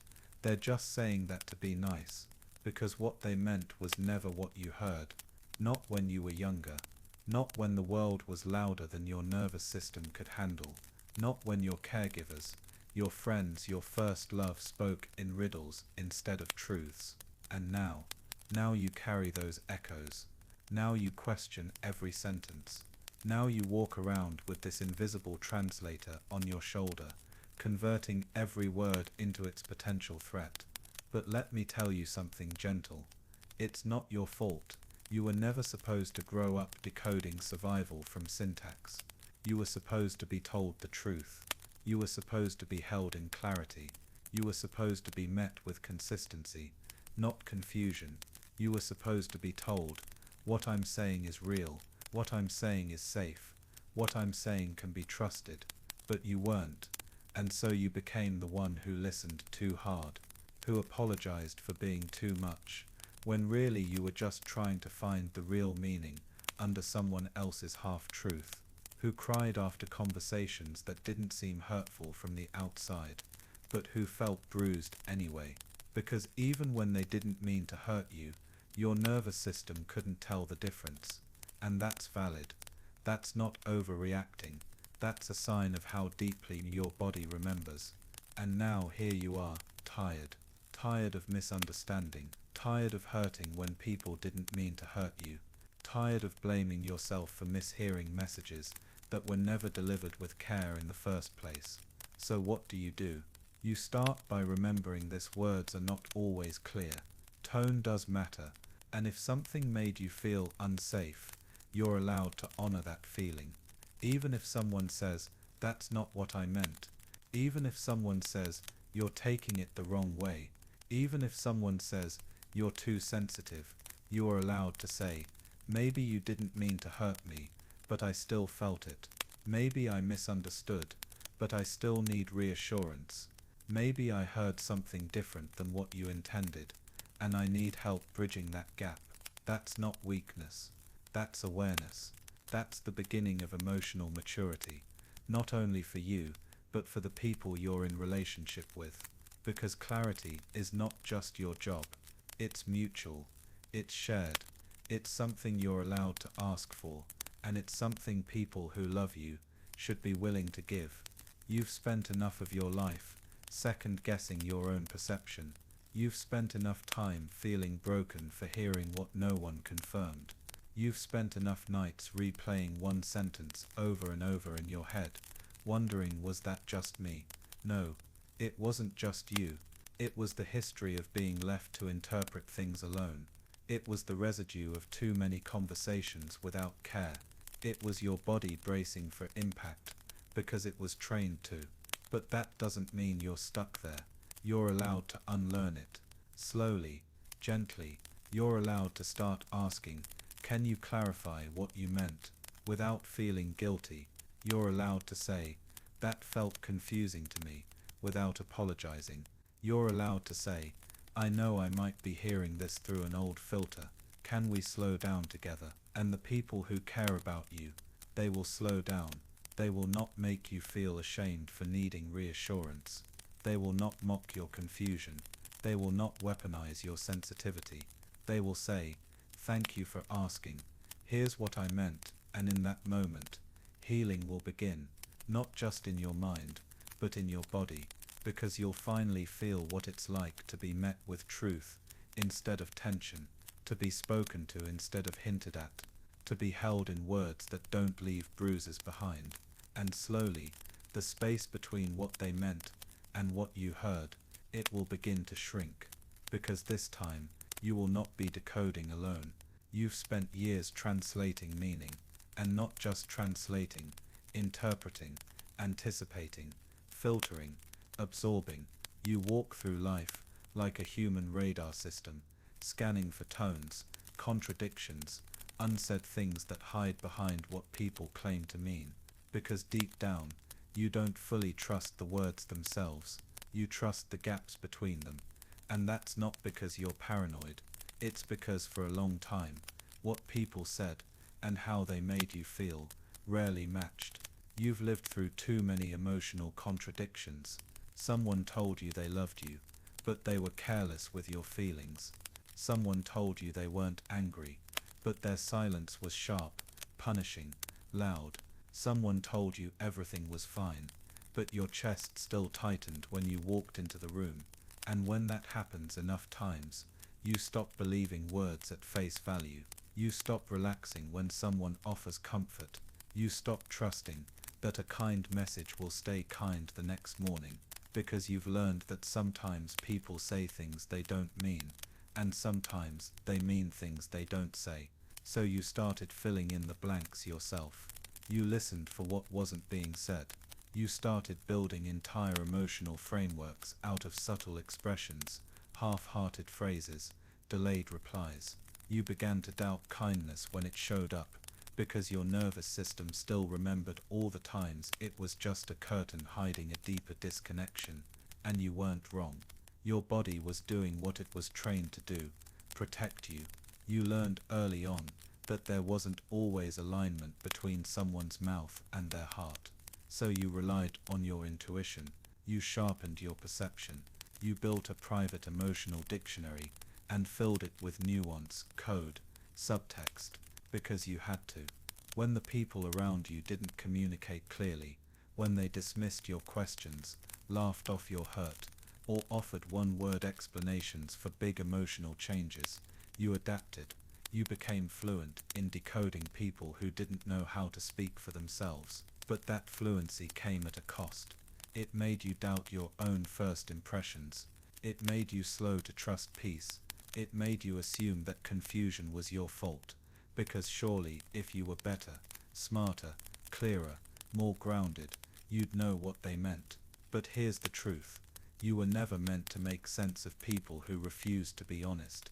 You weren't born to be an emotional detective. You weren't built to guess what people felt instead of being told. You weren't supposed to spend your days trying to distinguish between kindness that was real and kindness that was manipulative. That was something you learned in order to survive. And now you're tired. Tired of second-guessing everything. Tired of wondering what people really meant. Tired of holding your breath after a conversation, unsure if you understood it wrong again. You might even be asking yourself things like, why can't I just take things at face value? Why do I always assume the worst? Why do I feel so confused when someone is nice to me? And the answer isn't that you're broken. The answer is that you were trained to expect mixed signals. You were conditioned to assume the worst, because the worst showed up often, quietly, unexpectedly, and usually hidden behind something that looked safe. So now, when someone says, I care about you, your first thought isn't thank you, it's for how long. When someone says, I'm not upset, your stomach still knots, waiting for the moment that proves they are. When someone says, I want to be here, your brain starts drafting all the reasons they'll eventually leave. And I want you to know, gently, lovingly, that this is not your fault. It's your nervous system trying to keep you safe. It's your mind saying, last time, the truth hurt. Let's be careful this time. You're not overreacting. You're responding to history. You're responding to emotional inconsistencies that shaped how you move through connection. But even though this was never your fault, you do deserve the opportunity to heal. And healing won't look like shutting off your sensitivity. It won't look like pretending that words never hurt you. It won't look like forcing yourself to believe things that don't feel congruent. Healing will look like giving yourself permission to slow down, to pause before you translate, to breathe before you react, to ask, is what I'm hearing really what they meant, or am I filling in meaning from an old memory? Healing will also look like this: asking for clarity, and knowing that doesn't make you needy. Saying, that felt sharp, was it meant that way? Saying, can I double check something you said? I want to make sure I heard you right. Saying, when you go quiet, I start to assume the worst. Can we talk about what you're feeling? That kind of language isn't weakness, it's strength. It's emotional courage. It's your way of building safety, where silence used to live, because you deserve to be spoken to clearly. You deserve words that match action. You deserve voices that don't leave you wondering, what just happened? You deserve people who speak with care, people who don't get defensive when you ask for reassurance, people who don't leave you to interpret their moods like puzzles, people who say what they mean, and mean what they say. And if someone can't give you that, it doesn't mean you failed to understand them. It means they failed to show up with enough honesty. It is not your responsibility to fix miscommunication when someone else won't communicate in the first place. You can let go of that role now. You can stop being the emotional interpreter. You can stop filtering every conversation through fear. You can start saying, I need more clarity here. I need to trust your words. I need your tone to match your message. And if that feels like too much for someone, they're not your people, because you are not hard to love. You're just someone who's been hurt by too many sentences that didn't mean what they claimed to. You're just someone who learned to read between the lines, because the lines were always blurry. But you don't have to live in the blur forever. You are allowed to crave clarity. You are allowed to seek transparency. You are allowed to choose relationships that don't make you play guessing games. You are allowed to say, I want to stop living in translation mode. I want to believe people when they speak. I want to feel safe enough to trust what I hear. And you will. Not all at once. Not without fear. Not without old instincts rising up in new situations. But one moment at a time. You will rebuild that trust. You will teach yourself that not every kind word is a trick. That not every quiet moment is a threat. That not every vague sentence is meant to hurt you. Because one day someone will speak clearly and stay. One day someone will say what they mean and mean it softly. One day someone will say, you don't need to read between the lines. I'll tell you exactly how I feel. And when that day comes, when that person arrives, you'll feel it in your chest. Not as anxiety, but as peace. Not as tension, but as ease. Because this time, you won't be translating. You'll just be listening, and trusting, and breathing. Finally, it was never really about the sentence, was it? Not just the literal words they used, not the punctuation, or the phrasing, or the volume. It was about how those words landed inside you, how they entered through the gates of your ears and went straight to your heart. Not the rational part, but the part made of stories, the part that remembers everything in feeling. Because long before you knew the rules of language, you learned the rules of tone, and long before you understood intent, you learned the pain of mixed messages.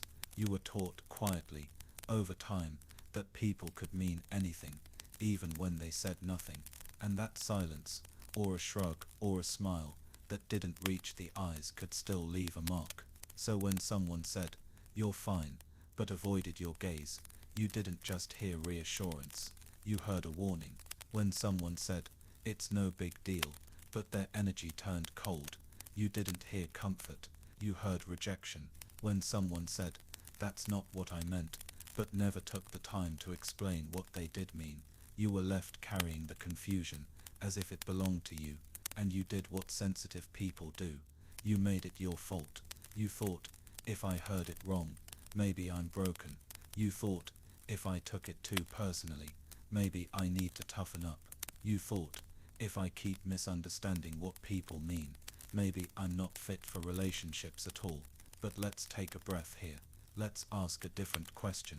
What if it's not that you misunderstood, but that no one gave you enough to understand? What if it wasn't a flaw in your perception, but a lack in their expression?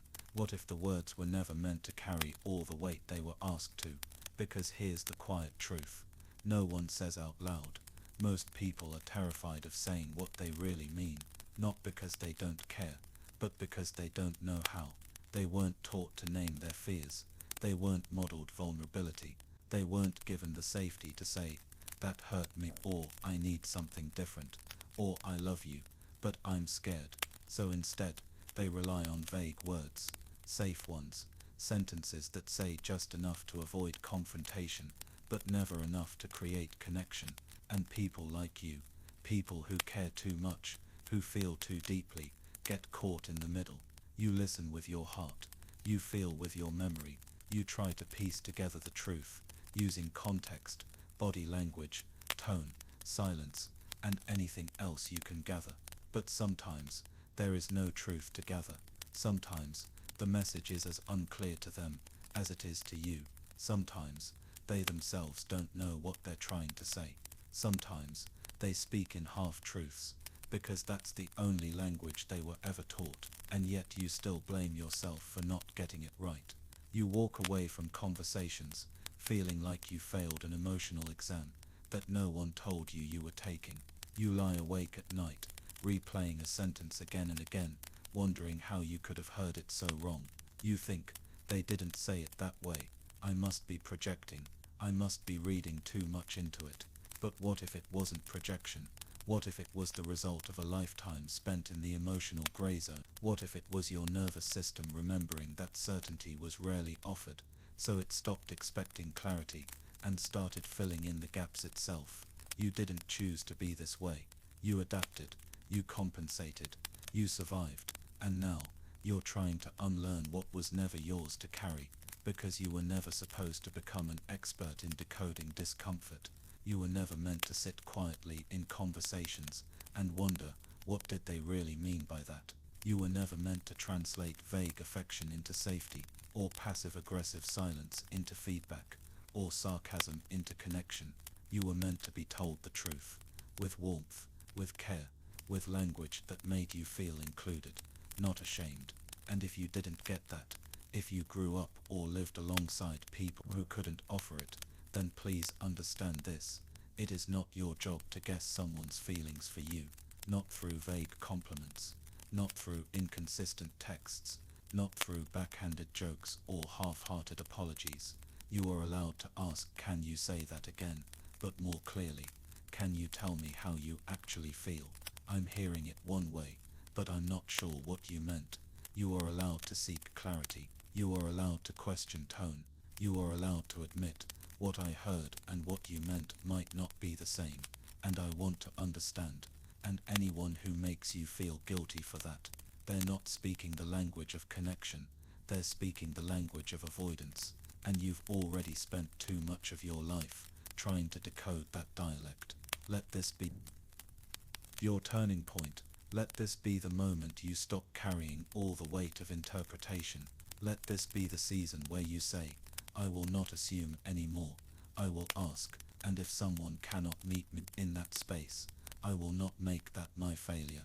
You deserve communication that doesn't hurt you. You deserve words that don't leave splinters behind. You deserve love that speaks in sentences you don't have to rewrite later. And most importantly, you deserve the inner peace that comes from knowing that it's okay to need explicit kindness, not implied, not cryptic, explicit, spoken, simple, soft, because clarity isn't just a luxury. For someone like you, it's a kind of love language, and if they won't speak it, then that's not a cue for you to try harder. That's your signal to let go. You are not here to translate emotional puzzles. You are here to feel safe in words again.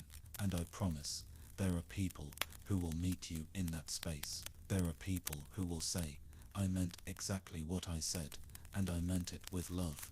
There are people who will not twist your sensitivity into shame, but recognize it for what it is, a rare gift. So rest your mind tonight. Let the over-analysis go. Let the mental reruns fade. Let yourself step out of the habit of hearing harm, where there may have been none, and step into the healing of asking for what you need, because that's your power now. You don't have to guess anymore. You can ask. You can clarify. You can choose peace over performance. and you can begin to believe, slowly, gently, truthfully, that you are not hard to understand. You were just surrounded by people who never learned how to speak with care. No one told you that silence could be loud, that it could echo longer than a shout, that it could sit in a room with you for hours without speaking and still leave you feeling bruised. They didn't warn you that silence could arrive dressed like safety and slowly turn into something that made your body flinch. No one explained that sometimes the absence of words hurts more than words ever could, and so you were left to interpret it on your own. And when no one explained, you did what you always do, you filled in the blanks. You filled in the quiet space between messages with worry. You filled in the delay in their response with fear. You filled in their closed body language with guilt. You filled in their indifference with shame. You took their silence and turned it into a mirror, then held it up to yourself and asked, "What did I do wrong?" It wasn't a conscious choice. You weren't seeking out pain. You were trying to make sense of what no one would explain, because that's what you learned to do. When someone left a gap, you filled it in with your own understanding, and when that didn't feel like enough, you filled it in with your own hurt. You made yourself the reason. You made their silence a sign that you had failed in some way, that you were too much, or not enough, or exhausting, or hard to love. And because the silence didn't fight back, didn't correct you, didn't say, "Hey, this isn't about you," you believed it must be true. You filled in the silence with the oldest version of yourself, the version that didn't get closure or context or comfort, the version that sat alone in a room and felt the atmosphere shift without knowing why, the version that noticed when affection vanished but was never told what changed, the version that begged for clarity with their eyes and got a closed door instead. You carried that version of you forward, and now, even as an adult, when someone goes quiet, you become that child again, scanning for danger, replaying the last thing you said, reading their silences like a storm warning, apologizing inside yourself just to ease the tension, even when no one asked for an apology, because silence triggers your history.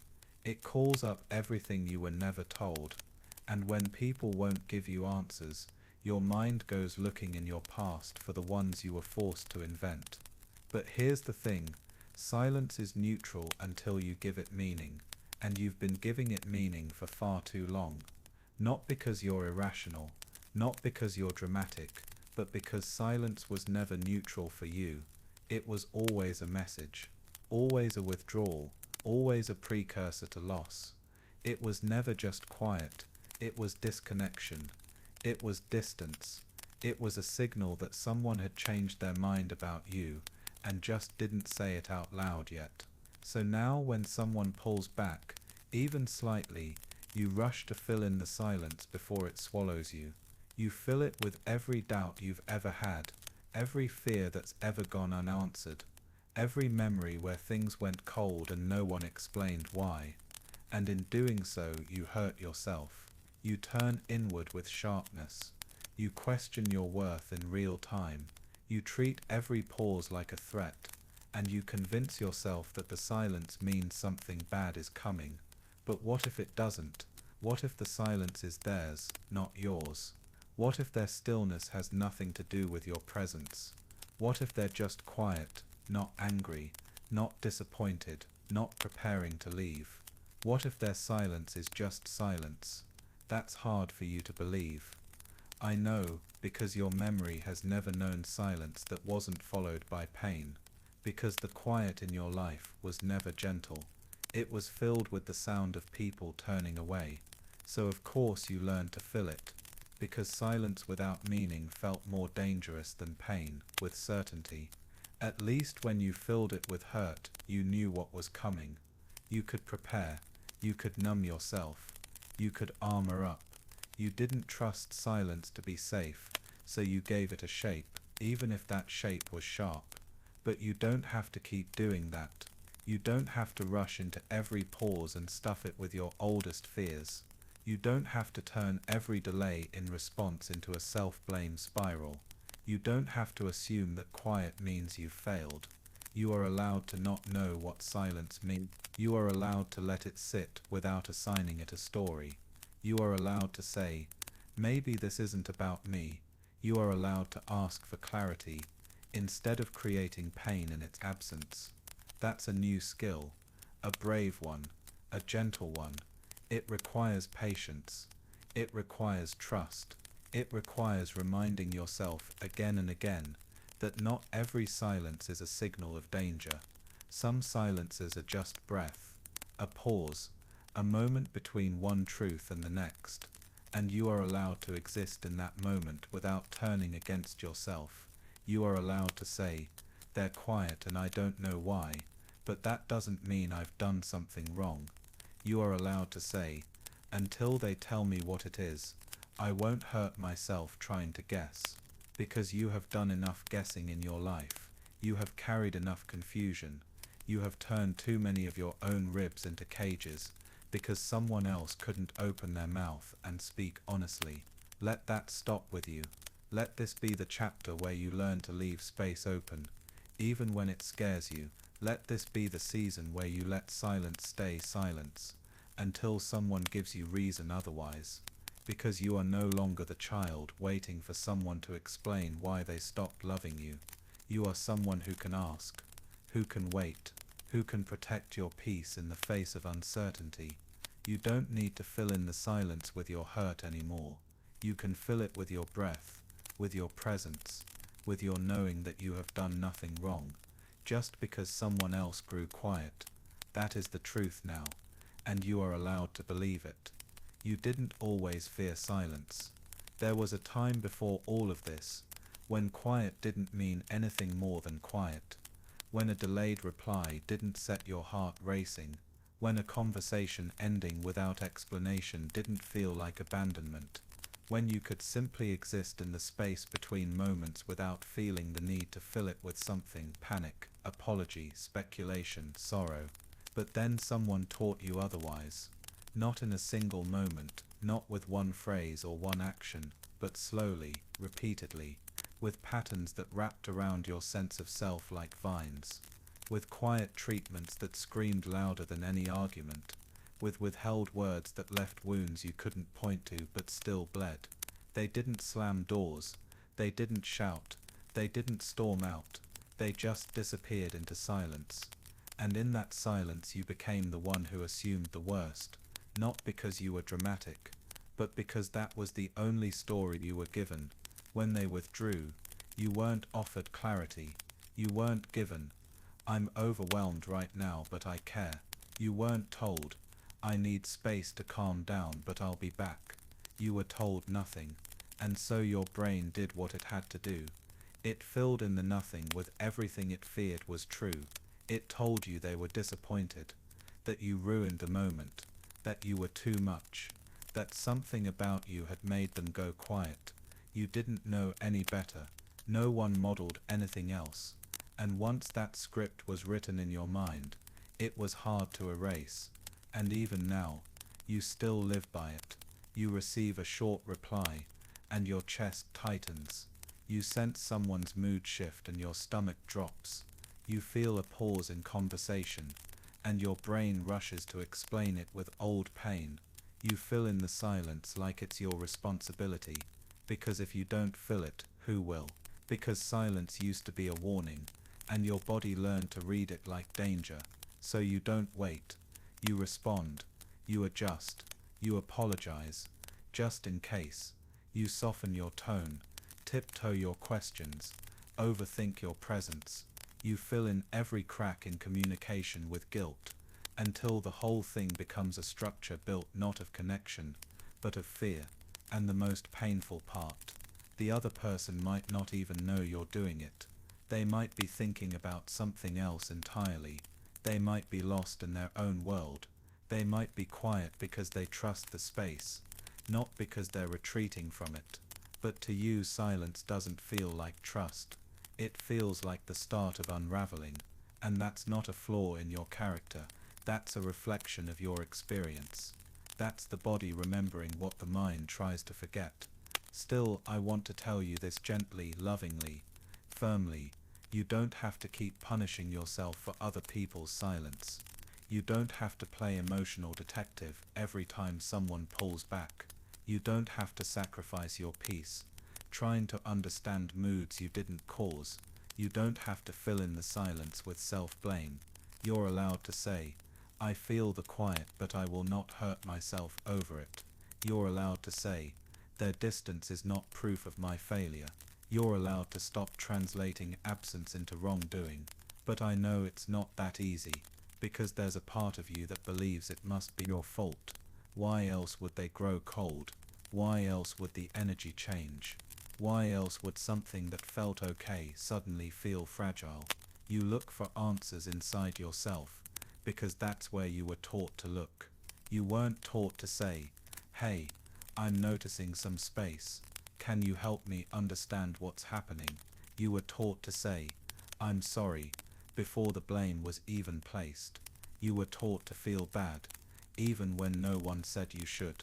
You were taught that relationships required constant emotional labor, and that peace was something you had to earn through performance, patience, and preemptive guilt. And that's exhausting, isn't it?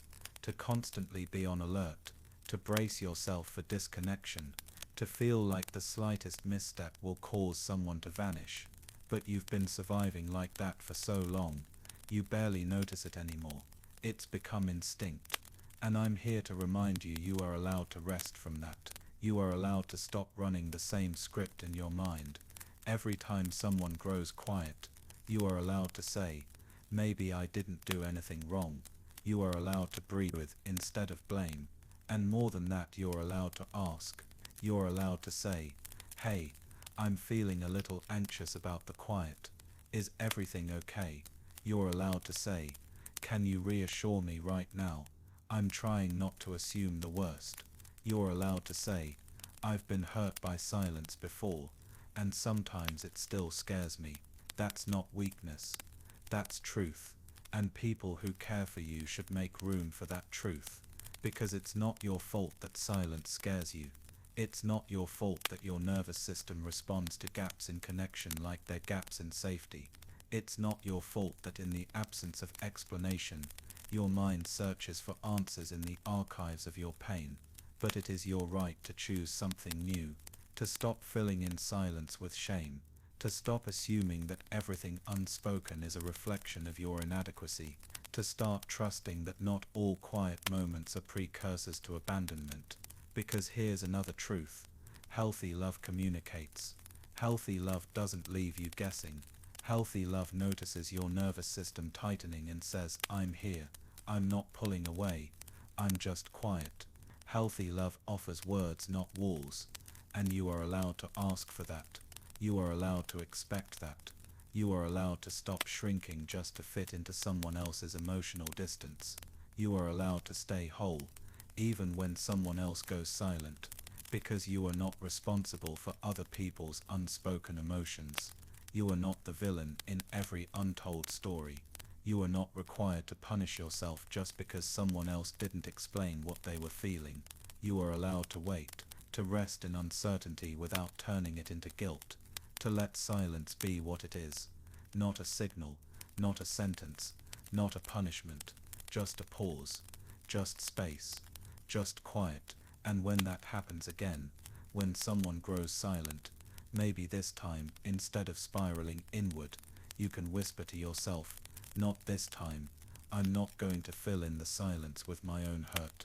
I'm going to let it be quiet, and I'm going to stay kind to myself while it is, because that is the beginning of your healing, and it starts with stillness. It's hard to explain to someone who hasn't lived it what silence feels like when your nervous system has been trained to treat it like danger. To them, it's just space, just a pause, just a breath between thoughts. But to you it feels like standing in a room where the walls are slowly closing in, and the only sound is your own heartbeat, thudding louder with every second that passes without words. Because silence didn't always mean nothing to you. It meant change. It meant the beginning of something going wrong. It meant affection cooling off. It meant presence being withdrawn. It meant the air getting heavier, in a way you couldn't describe, only feel, and no one ever explained what was happening, so you blamed yourself, over and over, for things you didn't do, for moods you didn't cause, for pain you didn't create, and maybe they didn't mean to do it. Maybe they didn't realize that their silence was loud in your world. Maybe they thought it was better than shouting. Maybe they assumed that being quiet was kinder than being honest. But what they didn't understand was this: when no one says anything, you still hear something, and often the thing you hear is your own shame. You hear you're not worth responding to. You hear your questions are annoying. You hear you should have known better. You hear this is your punishment. Even when none of that is actually said, it still arrives in your chest like a fact, because once upon a time, silence was a punishment. It was a weapon. It was a curtain being drawn across someone else's emotions, and you were left standing outside, wondering what you had done to deserve being shut out. So now when it happens again, when someone pulls away, goes quiet, doesn't respond, you don't just feel the current moment. You feel every moment like it that came before. You feel the teacher who singled you out by ignoring you, the parent who stopped talking to you when you cried, the friend who ghosted you instead of explaining why they were hurt, the partner who said, "I'm fine," and then left anyway. And because no one ever helped you process those moments, because no one said, that silence wasn't your fault, you began to believe that you were simply the kind of person people walk away from. You filled in the silence with your own narrative. I'm too intense. I care too much. I always say the wrong thing. People get tired of me. I ruin everything eventually.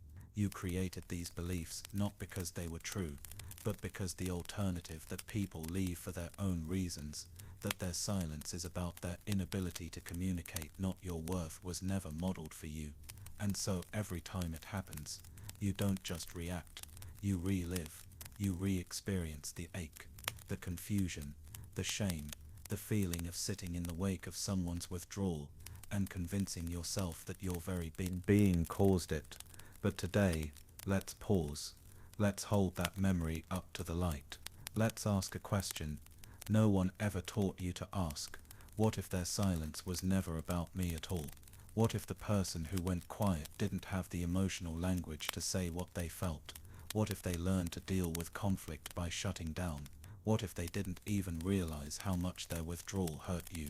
What if they weren't punishing you, but avoiding themselves? That doesn't make the pain any less real, but it does change the meaning. It means you weren't inherently too much. You weren't toxic. You weren't broken. You were just placed in an environment where no one knew how to hold your truth. And instead of giving you room to ask questions, they gave you silence, and expected you to sit with it alone.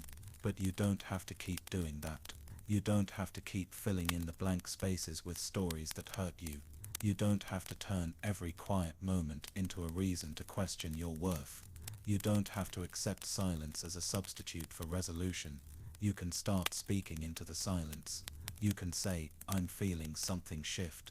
Can we talk about it?" You can say, "I know this might not be about me, but silence is hard for me. Could you help me understand what's going on?" You can say, "I've learned to assume silence means danger, and I'm trying to unlearn that, but I need some reassurance right now." That takes courage. It takes vulnerability. It takes everything you've built inside yourself to not retreat when silence returns. But it also gives you power. The power to rewrite the story. The power to remind yourself that silence does not have to be filled with your own hurt, that it can be filled with curiosity instead, or even more beautifully, with compassion. Compassion for the other person, sure, but more importantly, mature compassion for you, for the younger version of you who didn't have the words, for the past version of you who begged in silence for someone to say something, anything to prove they still cared. That version of you didn't get what they needed, but this version of you, they can start learning how to ask for it. They can stop rehearsing apologies for things they didn't do. They can stop tiptoeing through conversations, terrified of triggering withdrawal. They can stop pretending that silence doesn't hurt, and start honoring what it taught them, because silence taught you how much words matter. Silence taught you what it feels like to be invisible. Silence taught you how deeply you need communication that shows up, not shuts down. And that's not a flaw. That's clarity. It's wisdom born of pain, and you are allowed to carry that wisdom forward without shame. You're allowed to say, I need people in my life who speak even when it's hard. You're allowed to say, I don't do well with stone wall. You're allowed to say, silence used to hurt me, and I'm trying to build new stories now. And one day, you'll meet people who understand. They won't go quiet and expect you to guess. They won't punish you with distance. They won't make you feel like communication is a game you're always losing. They'll say, hey, I'm having a moment, but I'll come back to this. They'll say, I need a little time to gather my thoughts, but I'm still here. They'll say, let's not leave this hanging. You matter too much for that. And you'll feel the difference, not just in your mind, but in your body, because your body will no longer brace for pain. Every time a pause appears, your shoulders will stay relaxed, your chest will stay soft, your hands will stay open, because you'll know that silence is no longer something to fear. It's just space. Space that can be filled with honesty, with patience, with love, and most of all with truth that doesn't require you to hurt yourself to find it. That's the world you're allowed to build. Not one without silence, but one where silence is no longer an accusation, where you no longer take every gap in communication as a sign that you are unworthy. You are worthy, even when the words go quiet, even when things feel uncertain, even when your mind wants to reach for the old story. You are allowed to pause, to breathe, and to say, this silence does not mean what it used to. I don't need to fill this with pain anymore. I am safe, even in this space. There was a time when words felt like landmines. Every sentence, every gesture, every pause, each one carried the weight of what might be hidden beneath it. You walked through conversations like a minefield, afraid to step the wrong way, afraid you'd say something that would make everything change. And the worst part, you weren't imagining it. It did happen before.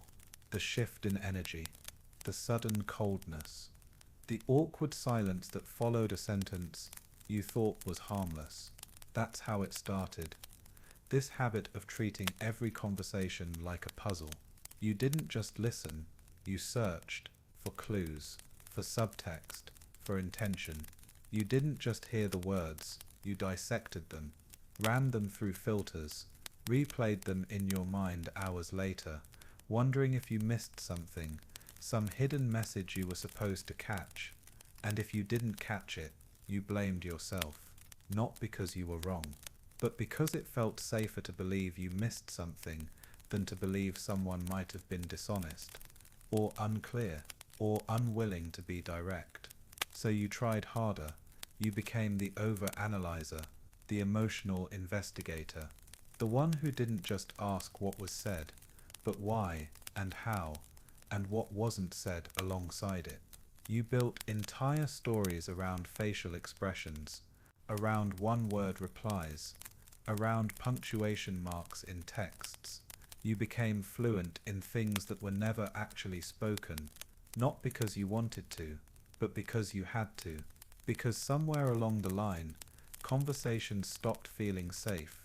They started feeling like tests you could fail. And if you failed, you didn't just lose the moment, you lost people, their affection, their closeness, their warmth.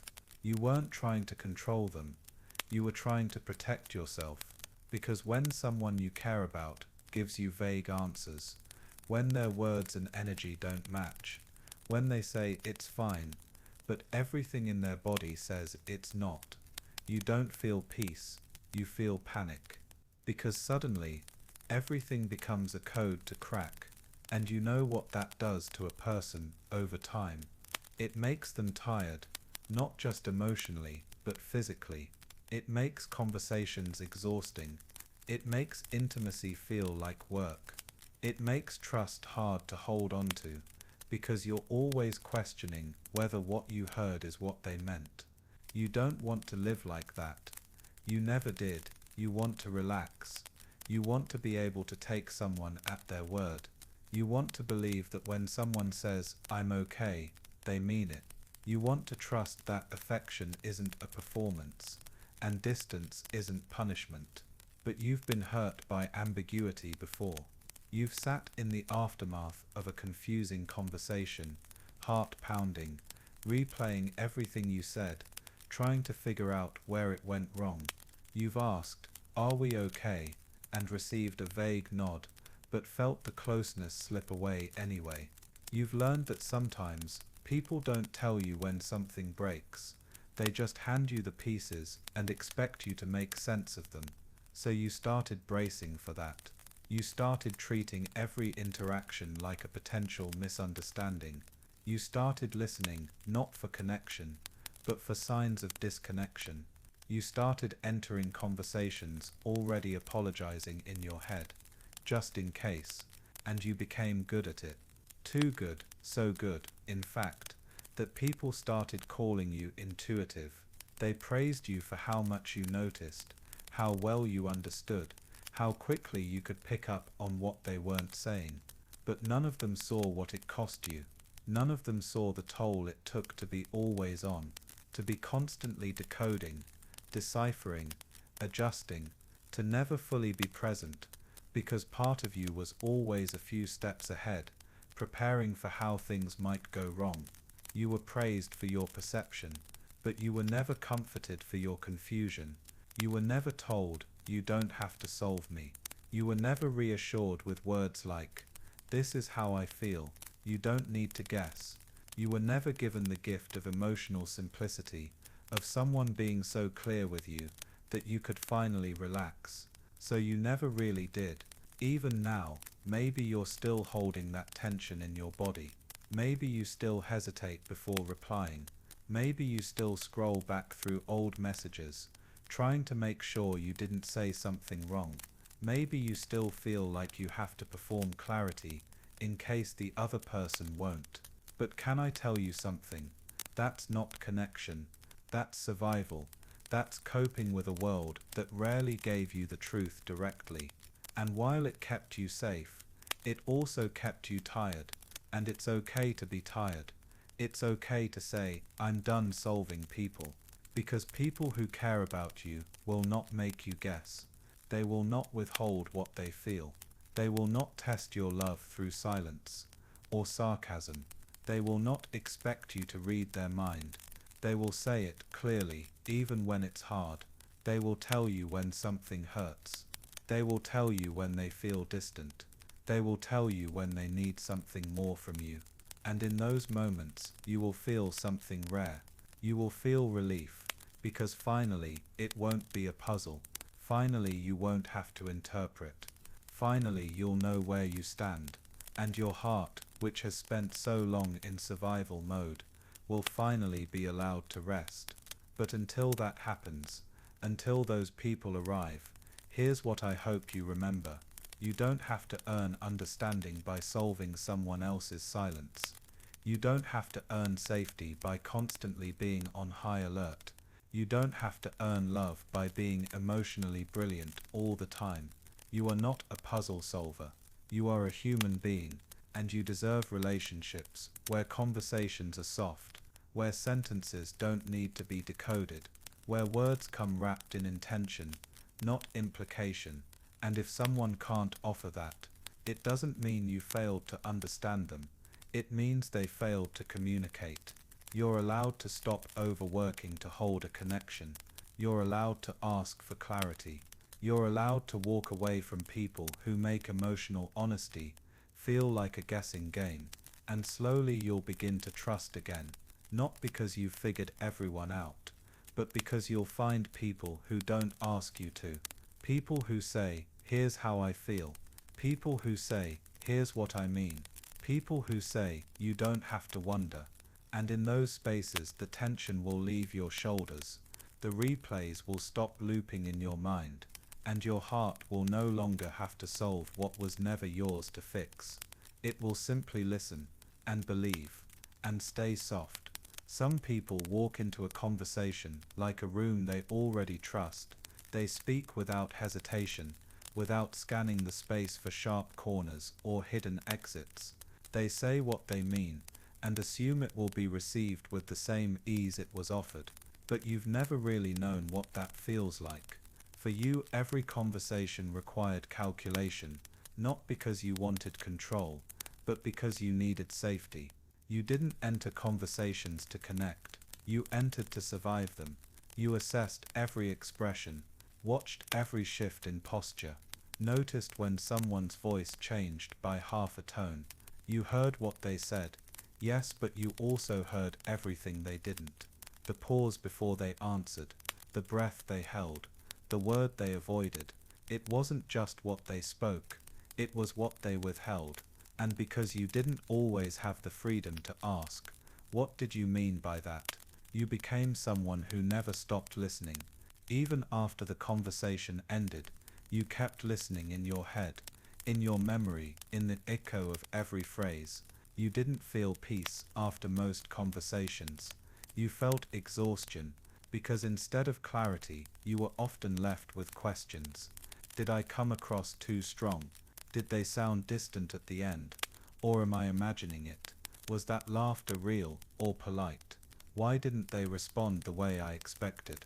And every time you couldn't solve the puzzle, you assumed it was a reflection of you. I must have said it wrong. I probably made them uncomfortable. I didn't read the room right. I'm not good at this. So you compensated. You became the over-explainer, the clarifier, the follow-up texter, the one who sent an extra message just to make sure, the one who replayed conversations long after they were over, trying to spot the moment where something shifted, because you weren't looking for drama, you were looking for reassurance, and when no one gave it, you tried to create it yourself, by fixing, by analyzing, by perfecting. But here's what no one tells you about perfection in communication. It doesn't make you safer. It just makes you tired. No amount of saying it right will protect you from people who aren't committed to clarity. No amount of emotional intelligence will save you from the pain of someone who's unwilling to meet you halfway. You cannot think your way into secure connection. And yet you tried. You still try. Because thinking feels safer than feeling. Because logic feels safer than ambiguity. Because if you can solve the puzzle, maybe next time it won't hurt so much. But what if the problem was never yours to solve? What if some people speak in fragments because they haven't learned how to be whole? What if some people offer mixed messages because that's all they've ever known? What if you've been writing essays to people who only ever respond in single lines?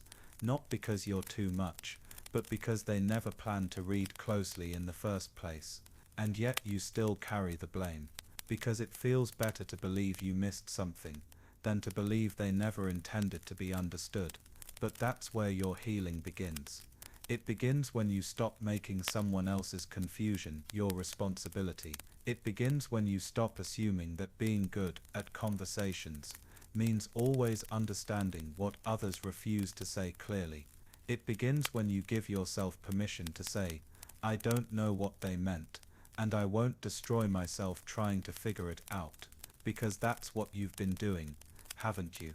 Destroying yourself softly, quietly, every time someone left you uncertain, tearing yourself apart in the name of empathy, holding yourself accountable for someone else's emotional absence.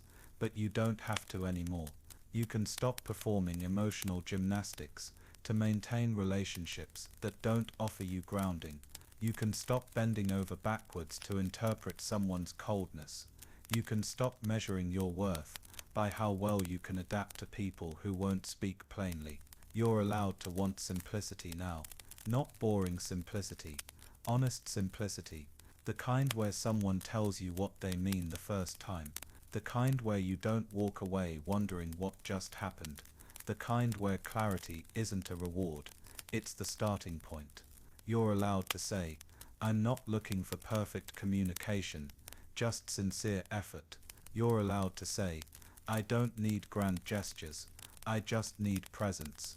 You're allowed to say, if I need to solve you to be close to you, then this isn't closeness. It's a maze. And you're allowed to leave the maze. You're allowed to step out of the role of decoder. You're allowed to retire the puzzle-solving version of yourself. You're allowed to stop treating connection like a riddle with missing clues. Because you were never meant to work that hard for understanding.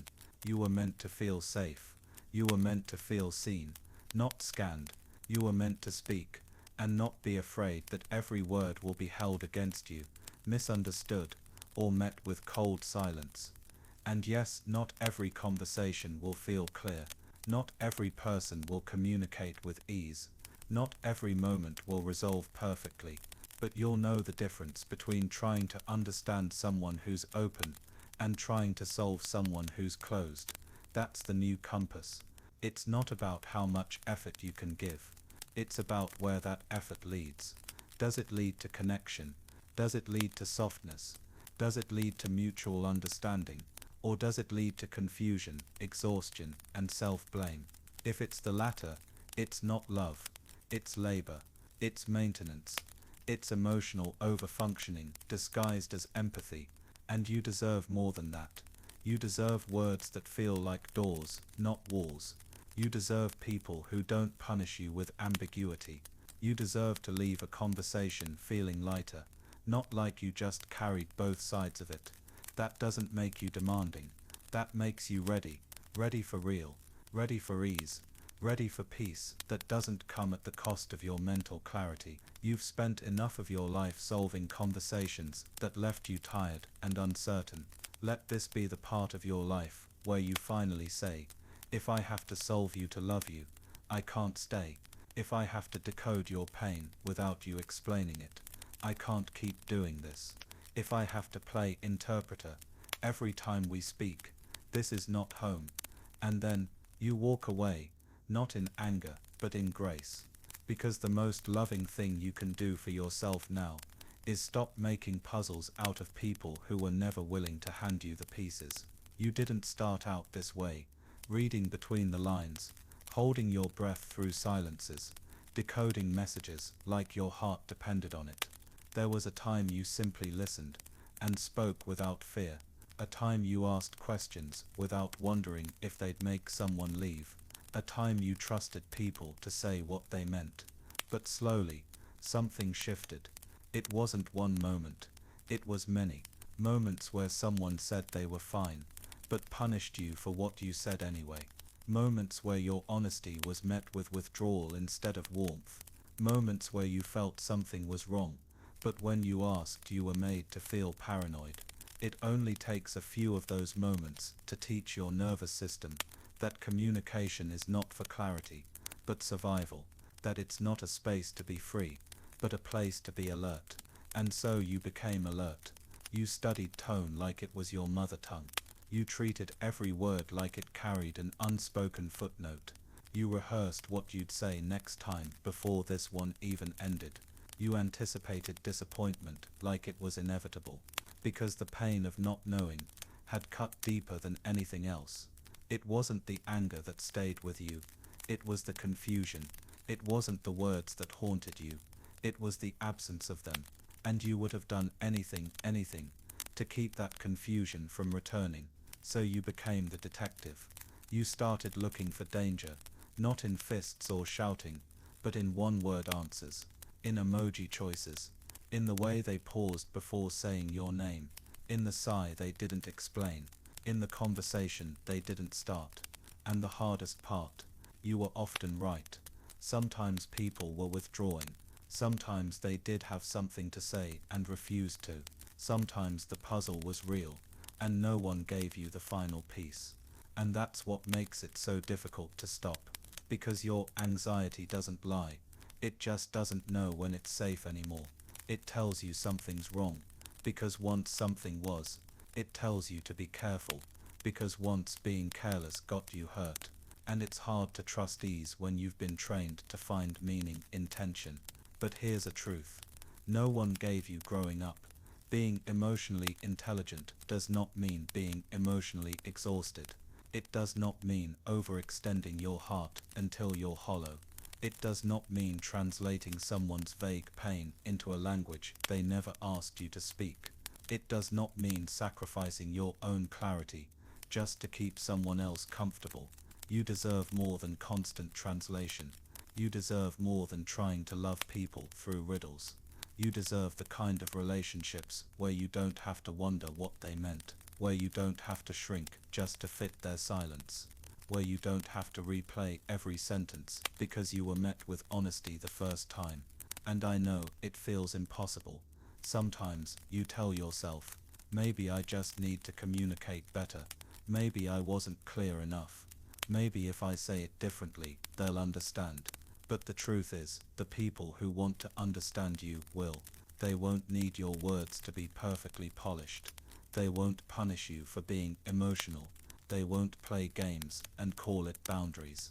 They'll meet you with presence, not puzzles. You've spent long enough in conversations where connection felt like a test, where every expression felt like a clue, where every message left you holding your breath. But you're not a code breaker. You're not a mind reader. You're not responsible for keeping the peace by abandoning your own. You are a person with emotions that matter, with needs that deserve to be met, with a mind that deserves rest, not endless loops of interpretation. And that rest is possible. It begins the moment you stop making it your job to figure out what someone else refuses to express. It begins the moment you say, if you won't be clear with me, I will stop trying to decode you. It begins the moment you trust that clarity is not too much to ask for, that it's not too needy, that it's not some reward you have to earn through emotional acrobatics. Clarity is love's companion. Without it, love becomes performance. You've performed long enough. You've smiled through confusion. You've nodded through discomfort. You've made yourself the villain in someone else's silence. But the truth is, you can only solve a puzzle when all the pieces are present. And some people never give you all of them. Not because you're not worthy, not because you failed, but because they weren't ready to be seen, or they never learned how to say, here I am. That doesn't mean you should stop showing up. It just means you should stop staying where your presence is met with fog, where conversations leave you empty, where communication is more about guessing than growing. Let this be your turning point. Let this be the moment you say, I will no longer beg for clarity in places where it should be freely given. Let this be the letter that gives you permission to rest your mind, to speak and expect to be heard, to feel and expect to be understood, to ask and expect more than vague responses and half-hearted nods. Let this be the moment where you stop telling yourself, maybe I misunderstood, and start asking, why do I always have to understand everything on my own? You don't, you never should have had to, but you've carried that weight with grace. And now, you get to set it down. The next time someone hands you a half-spoken feeling, you don't have to complete it. The next time someone grows distant without reason, you don't have to chase their silence.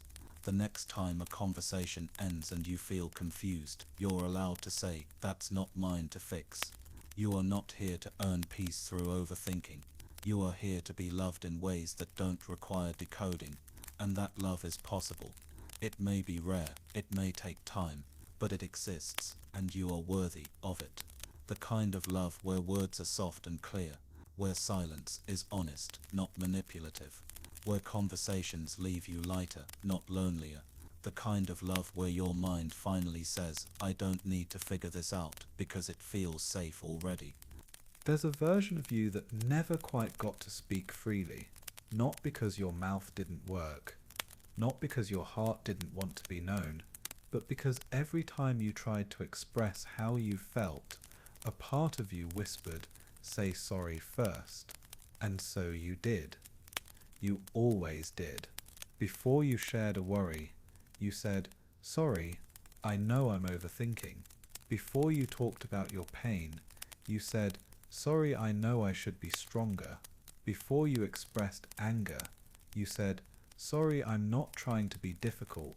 Before you cried, you said, sorry, I'm too emotional today. You apologized before the feeling even arrived fully, as if your emotions were uninvited guests. as if your truth needed permission to exist. And maybe it started innocently. Maybe someone once told you, "Don't be so sensitive." Maybe someone walked away when you got too honest. Maybe someone rolled their eyes when you tried to explain what hurt. Maybe someone sighed loudly when you needed comfort, and you learned to shrink instead. One sigh, one dismissal, one too many times of being told you were too much, and something inside you shifted. You began editing yourself in real time, not just your words, but your tone, your expressions, your volume, your timing. You watched the other person's reaction before you finished your own sentence. You measured every pause. You made sure your sadness came out softly, if it came out at all, and you did this, not because you lacked depth, but because you had too much of it, too much empathy, too much awareness, too much care about how your feelings landed in someone else's world. But here's what no one told you. Caring about others doesn't mean erasing yourself. It doesn't mean shrinking your feelings down to palatable sizes. It doesn't mean saying, "Sorry, I feel this," before you've even given yourself time to feel it fully. But you learned early that being honest about your emotions could cost you something: connection, respect, even love. So you chose connection over expression. You smiled instead of explaining. You nodded instead of disagreeing. You said, "I'm fine," even when your heart was anything but. And the more you did this, the more convincing you became. To others you seemed low maintenance, easygoing, unbothered. But inside, you were full of unsaid things, full of questions that never got to breathe, full of feelings that you swallowed down so quietly. Even you started to forget they were there. And when you finally did speak up, when the words pushed their way out, you felt guilty for needing to. You felt like you had already taken up too much space, like your vulnerability was an inconvenience, like you should have just kept quiet and carried it alone. So you apologized. Again and again, even when you did nothing wrong, even when your pain was real, even when your boundaries were valid, even when your feelings made perfect sense. You apologized because you thought needing care made you fragile. You apologized because you thought taking up space made you selfish. You apologized because somewhere along the line, someone made you believe that your truth was a burden. But what if it wasn't? What if your feelings were never too much, but simply too unfiltered for people who weren't ready to hold them? What if the real problem was never your sensitivity, but a world that treats sensitivity like a flaw? What if your overreactions were actually accurate reflections of things others chose to ignore? And what if your need to be heard was not excessive, but essential? You've spent so long managing the discomfort of others, you've forgotten how to sit with your own. You've been taught to scan faces before speaking, just in case someone looks disappointed. You've been taught to smile after sharing something hard, so they won't think you're too sad. You've been taught to pad your pain with apologies, so they won't think you're dramatic. But your pain doesn't need a cushion. Your voice doesn't need to tiptoe. Your sadness doesn't need to wear makeup. It just needs room. Room to breathe. Room to exist. Room to be what it is, without shrinking itself for someone else's comfort. You are allowed to feel fully without filtering. You are allowed to express pain without apology. You are allowed to cry without saying, "Sorry, I'm being a mess." You are not a mess. You are a person who has carried far too many feelings in silence. A person who has learned to apologize for every flicker of their own humanity. But you don't have to do that anymore. You don't have to earn space by being quiet. You don't have to earn love by being easy. You don't have to apologize for being real. In fact, the people who love you won't want you to. They won't flinch at your honesty. They won't need you to preface your truth with a disclaimer. They won't expect you to hide your tears behind a laugh. They'll say, "Tell me everything." They'll say, "You don't have to say sorry for feeling. They'll say, "You're allowed to be complicated here." And in that kind of space, something shifts. You begin to speak differently. Not louder, not harsher, but freer. You begin to trust that your feelings can take up room. You begin to notice when the word sorry is creeping up unnecessarily, and you stop it gently. You begin to offer your truth without apology, not because you're unkind, but because you finally believe you're allowed to. Because you are. You are allowed to be soft and bold. You are allowed to be sensitive and strong. You are allowed to feel deeply without having to say, "I know I'm too much." You are not too much. You are full of thought, of empathy, of care, of memory. You are full of unsaid things that deserve to be spoken. You are full of wisdom that doesn't need to be hidden behind a polite smile. And every time you feel the need to say, "Sorry for feeling this way," I hope you pause and ask yourself, what am I apologizing for? Is it for having emotions? For needing connection? For wanting to be heard? Those aren't flaws, they're signs of aliveness, signs of presence, signs that your heart still wants to connect honestly, even after all it's endured. So next time the feeling rises and your instinct is to say, "Sorry, try this instead. This matters to me. I need to say this out loud. I'm not trying to be difficult. I'm just trying to be honest." And if someone makes you feel like your truth is too much, that's not your cue to apologize. That's your cue to ask, is this a space that's safe for me? Because your feelings are not the problem. The space they're placed in is. And when you finally find the spaces that are safe, when you find the people who stay soft when you get vulnerable, you'll feel something unfamiliar. You'll feel your voice steady. You'll feel your shoulders drop. You'll feel your heart speak without flinching first. And for the first time, maybe ever, you'll say how you feel, not as a confession, not as an apology, but as a simple, powerful truth. This is what I feel, and that will be enough. It wasn't just in the big moments that you apologized for how you felt. It was in the smallest ones too, the ones no one else noticed. Like when you asked for clarification, but added, "Sorry, I know I asked too many questions." Or when you needed a pause in conversation, but said, "Sorry, I'm probably being annoying." Or when you were visibly upset and someone asked what was wrong, and even then your first instinct was to smile and say, "I'm sorry, I'm just tired." As if tired was more acceptable than hurt. As if fatigue sounded less inconvenient than saying, "I feel invisible today." And you know what's quietly heartbreaking? That somewhere along the way, you began to believe it yourself. You started believing that emotions should be small, that pain should be edited, that needs should only be expressed when they're easy to meet, that your discomfort should always come second to someone else's convenience.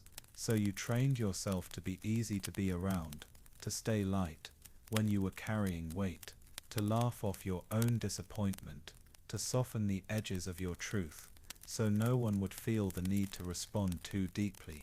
You learned how to fold your feelings into compact, polite shapes, but you were never meant to live like that. You were never meant to be a version of yourself that needed a disclaimer every time your heart rose to the surface, because you were not made to be quiet. You were not made to stay small. You were not made to apologize for things that were never wrong. And yet how could you have known any better? When the people around you punished expression with withdrawal, when your truth was met with deflection or distance, when you tried to be open, and someone rolled their eyes or changed the subject or made a joke out of your softness, it makes sense that you learned to flinch before feeling. It makes sense that your body started guarding even before your words formed.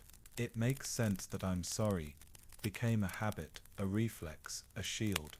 Because if you apologize first, maybe it won't hurt as much when they reject it. Because if you minimize the feeling, maybe it won't feel as embarrassing when it's ignored. But you deserve better than preemptive guilt. You deserve better than relationships where your emotional safety depends on how well you dilute yourself. You deserve to exist in spaces where your feelings aren't treated like flaws to fix, but truths to hold. And I know part of you still thinks, but I don't want to be too much. Let me tell you something gently. You were never too much. You were just asking the wrong people to make space. People who hadn't yet learned how to sit with someone else's vulnerability without trying to shut it down. People who hadn't yet discovered that connection means listening without needing to solve. People who hadn't yet realized that someone's tears are not a threat, but a sign of trust. It's not your job to keep making yourself smaller just to fit inside their limits. It's not your job to protect others from your reality. It's not your job to carry the weight of unspoken emotions alone, just because someone else finds discomfort inconvenient. Your job is to be true, not always polished, not always convenient, but honest, real, present. That kind of presence takes courage. It takes courage to say, "I'm hurt," without apologizing for being sensitive. It takes courage to say, "I need help," without feeling like you're burdening someone. It takes courage to say, "That made me feel unseen," without first softening the blow to protect the listener. And it's okay if you're still learning how to do that. It's okay if your voice still trembles. If "I'm sorry" still slips out without you realizing. If you still second guess whether you're allowed to feel what you feel. Healing doesn't mean you suddenly stop being careful. It means you notice that you're being careful, and you ask why. It means you pause when sorry rises on your tongue, and instead say, "No, I deserve to express this." It means you slowly begin to trust that people who love you don't need your emotions to be filtered first. And sometimes it means grieving the version of you who thought they had to earn love by being quiet, because you've been that version for a long time, haven't you? The one who stayed composed in chaos, the one who smiled through misunderstanding, the one who picked their words like landmines, hoping to avoid triggering disappointment. And maybe it worked for a while. Maybe you kept the peace. Maybe you avoided conflict. Maybe people called you easygoing or strong or chill. But at what cost? How many tears did you hold behind your eyes just to protect someone else's comfort? How many times did you feel resentment building in your chest because you couldn't say, "This isn't okay"? How many nights did you lie awake, replaying a conversation where you never said what you really needed? That version of you was doing their best. They were trying to survive, trying to stay connected, trying to be lovable, in the only way they knew how. But now you get to choose something new. You get to choose relationships where you don't have to apologize just to be understood. You get to choose people who welcome your honesty, not just your harmony. You get to choose to speak without shrinking. You get to take a breath, place your hand on your heart, and say, "This is what I feel, and I don't need to apologize for it."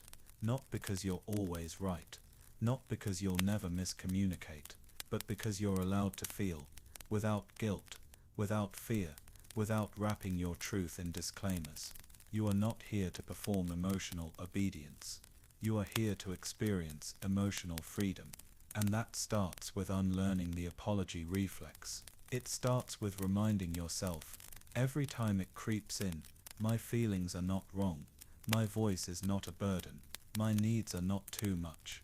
It starts with believing that real love, true, nourishing, steady love, won't punish you for being honest.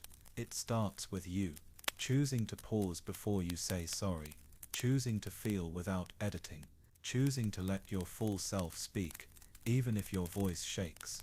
Because when you stop apologizing for your emotions, something beautiful happens. You begin to trust them. You begin to listen to what your body has been trying to tell you. You begin to feel the sadness that's waited too long to be felt. You begin to express the anger that's been misnamed as inconvenience. You begin to honor the softness that's always been there, buried beneath apology after apology. And in that trust, you find something deeper than comfort. You find your power, the kind of power that whispers, "I am allowed to be whole," even if someone else can't hold that wholeness. The kind of power that says, "I won't edit my soul just to keep someone else comfortable."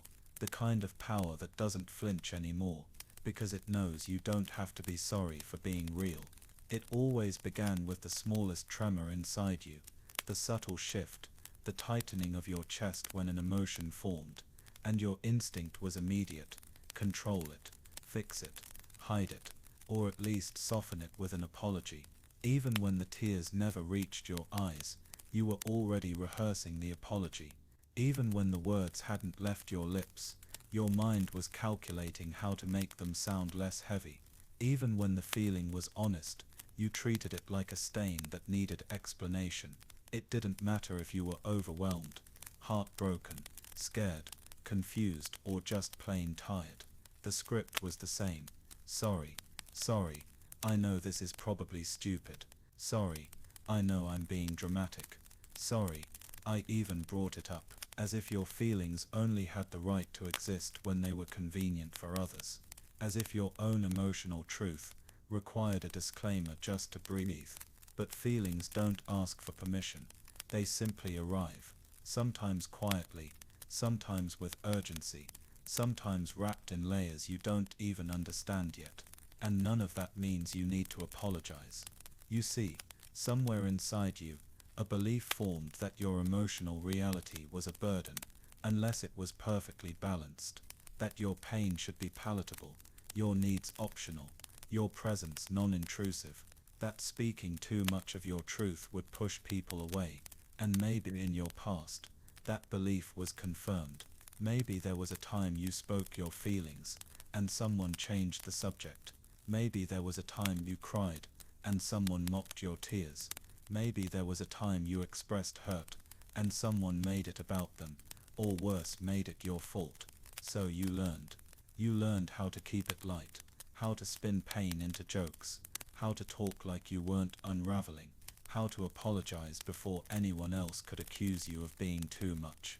You survived by managing perception, but survival isn't the same as peace, because even though you survived, you never felt safe inside your own emotions. You never felt like they could be trusted. You never felt like you could just say what you feel, without the nervous flutter in your stomach, without the second guessing, without the instinct to apologize for even needing anything at all. And that's where the quiet damage happens. Not in the dramatic moments, but in the daily ones. When you're anxious and you say, sorry, I know I'm being annoying. When you're angry and you say, sorry, I shouldn't be so reactive. When you're disappointed and you say, sorry, I shouldn't expect so much. Every time you're telling yourself, my emotion is inconvenient, my needs are wrong, I should be easier to love. But that's not truth. That's programming. Programming inherited from a world that asks you to smile when you're hurting, be polite when you're breaking, stay agreeable even when you're misunderstood. You don't owe anyone that performance anymore, because the people who can hold your truth will never need you to disguise it. They will not recoil at your feelings. They will not make your sadness about them. They will not use your vulnerability as ammunition. They will sit and listen and ask questions that don't feel like accusations. They will say, you don't need to apologize for being honest with me. And maybe that sounds like a fantasy. Maybe you've gone so long without those kinds of people, that part of you wonders if they even exist. Maybe you've gotten so good at apologizing for your emotional self, that it feels like part of your personality, but it's not. It's armor. Armor you crafted out of politeness and self-blame. Armor you wore to protect the softest parts of you from being judged. Armor that once served a purpose, but now only keeps connection out, and now it's time to start removing it. Not all at once, not with force, but slowly, gently. It begins the moment you catch yourself starting to say, sorry, I know I'm being too much, and instead say, this matters to me. It begins the moment you allow a tear to fall without justifying it. The moment you voice discomfort without minimizing it. The moment you let someone see the whole version of you without dressing it up in apologies. Because you don't need to apologize for being affected by life. You don't need to apologize for having an inner world. You don't need to apologize for being real. And if someone makes you feel like your reality is too much, that says more about their capacity than your worth. You don't have to shrink to be loved. The right people will never ask you to apologize for your humanity. They won't walk away when your voice trembles. They won't weaponize your honesty. They won't say, "You're being too sensitive," when you're simply asking to be heard. They'll lean in. They'll ask, "What do you need?" They'll tell you it's okay to feel exactly what you feel, and mean it. And until those people arrive, or until you trust the ones already quietly showing up, you can be that safe space for yourself. You can be the one who says, "I feel this, and I don't need to be ashamed of it." You can be the one who says, "My emotions are valid, even when they're inconvenient." You can be the one who refuses to apologize for the beating heart inside your chest, because every time you say sorry for being emotional, you're feeding a story that says you must earn love through ease. But real love doesn't require ease. It requires honesty. It requires courage. It requires the kind of raw, unfiltered presence you've spent your whole life learning to silence. And now you get to unlearn that silence. You get to reclaim your voice. You get to feel out loud. You get to be as soft, or as fiery, as your truth asks you to be. No more sorry before feeling. No more disclaimers before sadness. No more apologies for the depth that lives inside you. Because this is the truth. Your emotions are not an inconvenience. Your truth is not a disruption. Your voice is not too loud. Your sadness is not too heavy. Your needs are not too much. Your presence is not something to be filtered. You were never too much. You were just waiting to be fully met. And the next time you feel something rise, and your instinct is to say, "I'm sorry, I feel this way," I hope you pause, take a breath, and say instead, "This is what I feel. I trust it. I honor it. And I don't need to apologize for it." That is your new truth. Let it live. Let it speak. Let it take up space, because you were never here to be edited. You were always here to be whole. There's a moment, quiet, almost forgettable, where someone sighs in frustration nearby, and your body reacts before your mind even catches up. Your chest tightens. Your breath pauses. Your thoughts begin racing. Did I do something wrong? Did I say something I shouldn't have? Are they upset because of me? You don't always say it out loud, but deep down, something inside you assumes it must be your fault. That somehow, even without a word spoken, you are the one to blame. And that isn't a one-time feeling. It's a pattern, a reflex, a deeply learned habit from long before you had the language to name it. You began absorbing feelings that weren't yours like a sponge left out in the rain. You felt the weight in other people's voices and carried it as if you caused it. You read their silences like confessions. You saw the flicker of disappointment in someone's face and started editing your whole personality to avoid it. And maybe no one ever told you it was your responsibility, but they didn't have to. Because you felt it. The shift in the room when someone was angry, and no one explained why. The way tension lived in the air like static, waiting to strike, and you thought that if you could just behave a little better, smile a little softer, tiptoe a little more carefully, maybe they wouldn't snap, maybe they'd stay kind, maybe they'd love you more, maybe they wouldn't leave. So you tried. You tried to manage what wasn't yours to manage. You tried to soothe what no one had asked you to fix. You tried to carry moods, emotions, and responsibilities that belonged to other people, but you convinced yourself they were yours.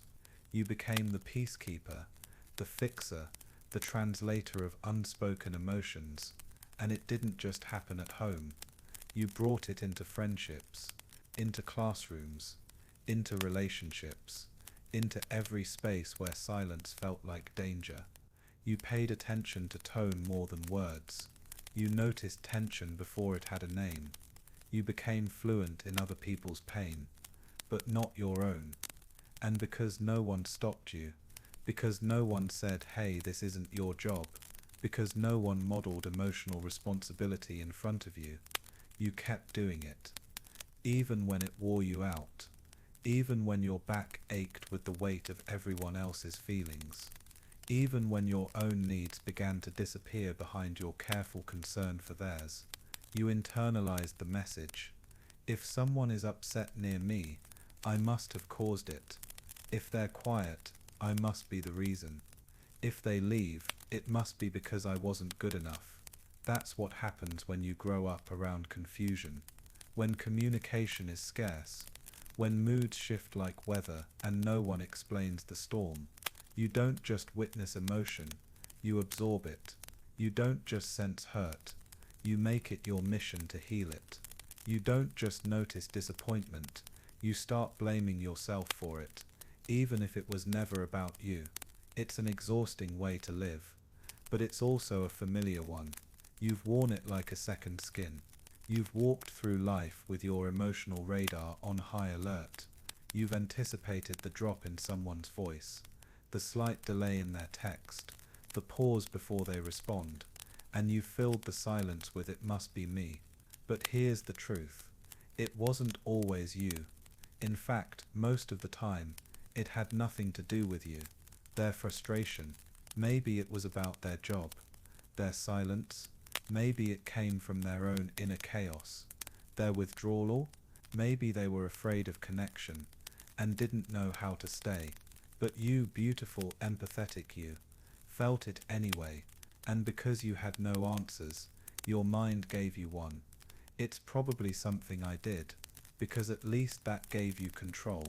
At least that made it make sense.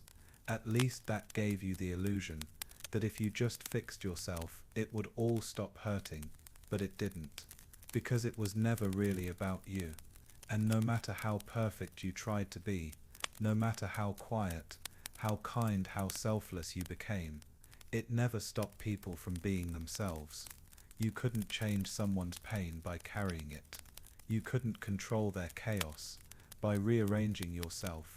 You couldn't stop them from hurting you by staying small. You were never supposed to be the container for their storm. But no one told you that. So you learned to apologize for things that weren't your fault. You learned to say, "I'm sorry," just to soothe tension, even when you hadn't done anything wrong. You learned to feel guilt for things you couldn't control. You learned to anticipate every possible reaction, because maybe, just maybe, that would protect you. But all it did was exhaust you. It made your world feel smaller. It made your heart feel heavier. It made your sense of self blur with everyone else's emotions. And eventually, you forgot the difference between their feelings and your responsibility. But now, it's time to remember. You are not responsible for someone else's tone. You are not responsible for their silence. You are not responsible for their refusal to communicate. You are not responsible for their wounds. They never tried to heal. You are responsible for your own integrity, your own clarity, your own truth. That's it. And just because someone is feeling something doesn't mean it belongs to you. Empathy does not mean ownership. Compassion does not mean self-erasure. Understanding someone's pain does not mean carrying it in your body like it's yours to solve. Let that sink in. You can love someone deeply and still say, "This is yours. I won't carry it for you." You can feel someone's hurt and still stay grounded in your truth. You can notice discomfort and still choose not to contort yourself to fix it. That doesn't make you cold. That makes you whole. Because there's a difference between being emotionally present and being emotionally entangled. Presence says, "I see you. I care. I'm here." Entanglement says, "I must fix this. I must change myself. I must prevent your discomfort at all costs." You don't owe anyone your self-abandonment. You don't need to sacrifice your peace to be worthy of connection. And most of all, you don't need to carry feelings that were never yours to hold. It's strange, isn't it? The way you've been taught, subtly, consistently, that emotional harmony was your duty, that your stillness would keep the room balanced, that if you could just anticipate everyone's feelings fast enough, maybe you could prevent disappointment before it landed. You became excellent at reading between the lines, at noticing what wasn't said, at adjusting your words, your tone, your entire presence based on what might happen Even before people asked, you were already scanning for the storm. And the truth is, that kind of sensitivity, it came from wisdom, it came from lived experience, it came from surviving spaces where your emotional alertness was not a gift, it was a shield. It protected you, because there were days when someone's anger arrived without warning, there were nights when their silence felt like punishment, there were moments when a slight shift in someone's mood had consequences you didn't deserve, so you learned to stay ahead of it. You learned to carry responsibility like armor. You learned to become what they needed before they even asked. But no one noticed what it cost you. No one saw how much of yourself you were abandoning, just to feel safe in their company. Because when you take responsibility for someone else's emotions, you slowly stop recognizing your own. What do you feel? What do you want? What hurts you? Separate from what you've been absorbing from everyone else. Those questions became harder and harder to answer, because somewhere along the way, you confused empathy with guilt. You confused noticing with owning. You thought, if I feel their pain so deeply, surely I must be part of the reason. But love doesn't mean absorption. You can care without carrying, and yet you carried anyway. Quietly, proudly even, because maybe no one else would. Because maybe that's how you proved your worth. Because maybe no one ever told you. It's okay to let someone be upset without making it about you. That sentence alone might feel wrong, harsh, dangerous even, because you were raised on the unspoken rule that conflict was dangerous, that if someone was hurt, the peace depended on you, that if they were unhappy, you had to adjust, compromise, shrink or soothe. But let's ask something gently. Who taught you that your comfort was always less important? Who convinced you that peace only mattered if it was theirs? Who taught you to apologize for things you didn't do, just to keep the air quiet? Because that lesson ran deep, and it didn't fade just because you grew up. In fact, it evolved. You took that same instinct into relationships, into friendships, into work, into your self-talk. You kept saying yes when your body screamed no. You kept giving when your hands were already empty. You kept smiling when your throat ached with unsaid words. Because old patterns don't leave just because we age. They follow us until we consciously, compassionately unlearn them. And this is where the healing begins. Not in becoming less sensitive, but in becoming wiser with your sensitivity. You are not here to absorb everyone's pain. You are not a filter. You are not a fixer. You are not the emotional janitor for rooms that can't clean up after themselves.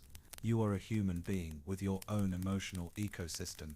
You are allowed to feel what you feel without blending it with someone else's burden. You are allowed to let someone be disappointed without taking it as an accusation. You are allowed to let someone be mad without assuming you need to be smaller to protect them. This isn't coldness. This is emotional clarity. And the truth is, sometimes your over-responsibility was never about them at all. It was about safety. Because if you blamed yourself, at least you could do something about it. If you were the problem, you could fix it. If it was your fault, there was a sense of control. But that kind of safety comes at a price. Your freedom, your peace, your right to exist without constantly performing harmony. And what if I told you that you don't need to manage how others feel to be safe anymore? That people are allowed to have their moods, and you don't need to interpret them all. That someone's anger doesn't mean you failed. That someone's silence doesn't mean you're unsafe. Because here's something you may have never heard before, but deserve to know deeply.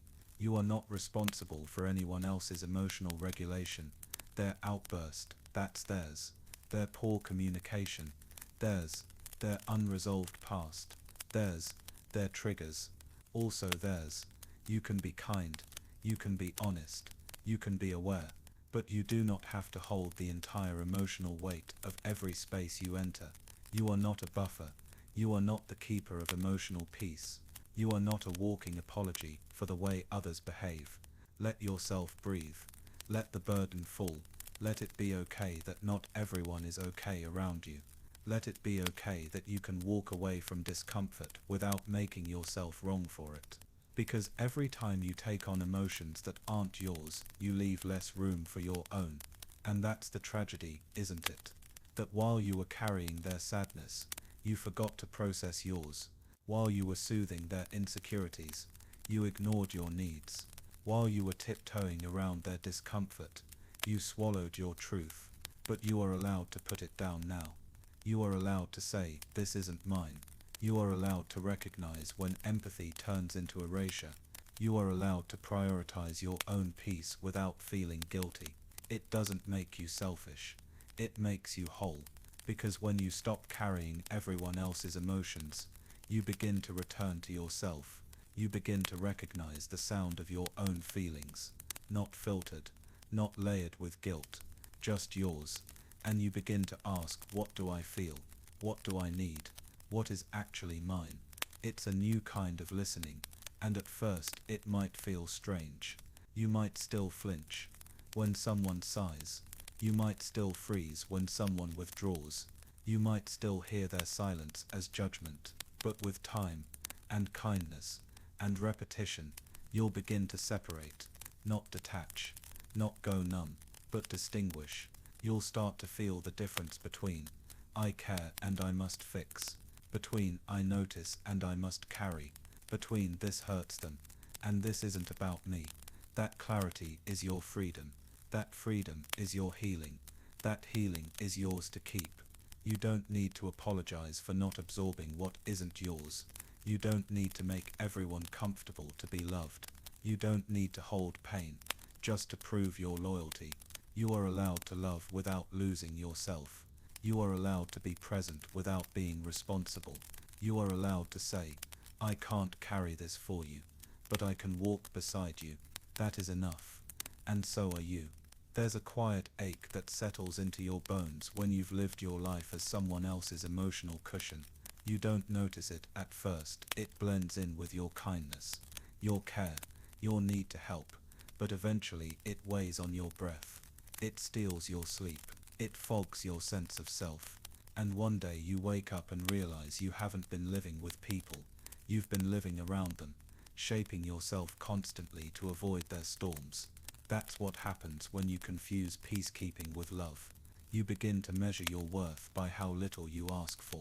You begin to believe that needing less makes you easier to keep. You begin to fear that expressing anything real will cost you connection. So instead of naming your sadness, you soften it. Instead of naming your boundary, you rewrite it. Instead of naming your truth, you bury it. Because maybe, just maybe, silence will keep things stable. But silence doesn't heal. Misunderstanding and shrinking doesn't protect you from disappointment. And taking the blame for things you didn't cause will never earn you the safety you deserved. Still, you kept doing it. Because no one stopped you. Because sometimes people praised your selflessness. Because they called you so understanding, so mature, so good at calming things down. But no one asked, at what cost? No one noticed the tired look in your eyes after another emotional cleanup. No one asked how it felt to hold back your own tears because theirs came first. No one paused to wonder what it's like to always say, it's fine when it's not. But I will. I'll ask what no one did. What would it feel like to be held instead of holding? What would it feel like to be allowed to break down without guilt?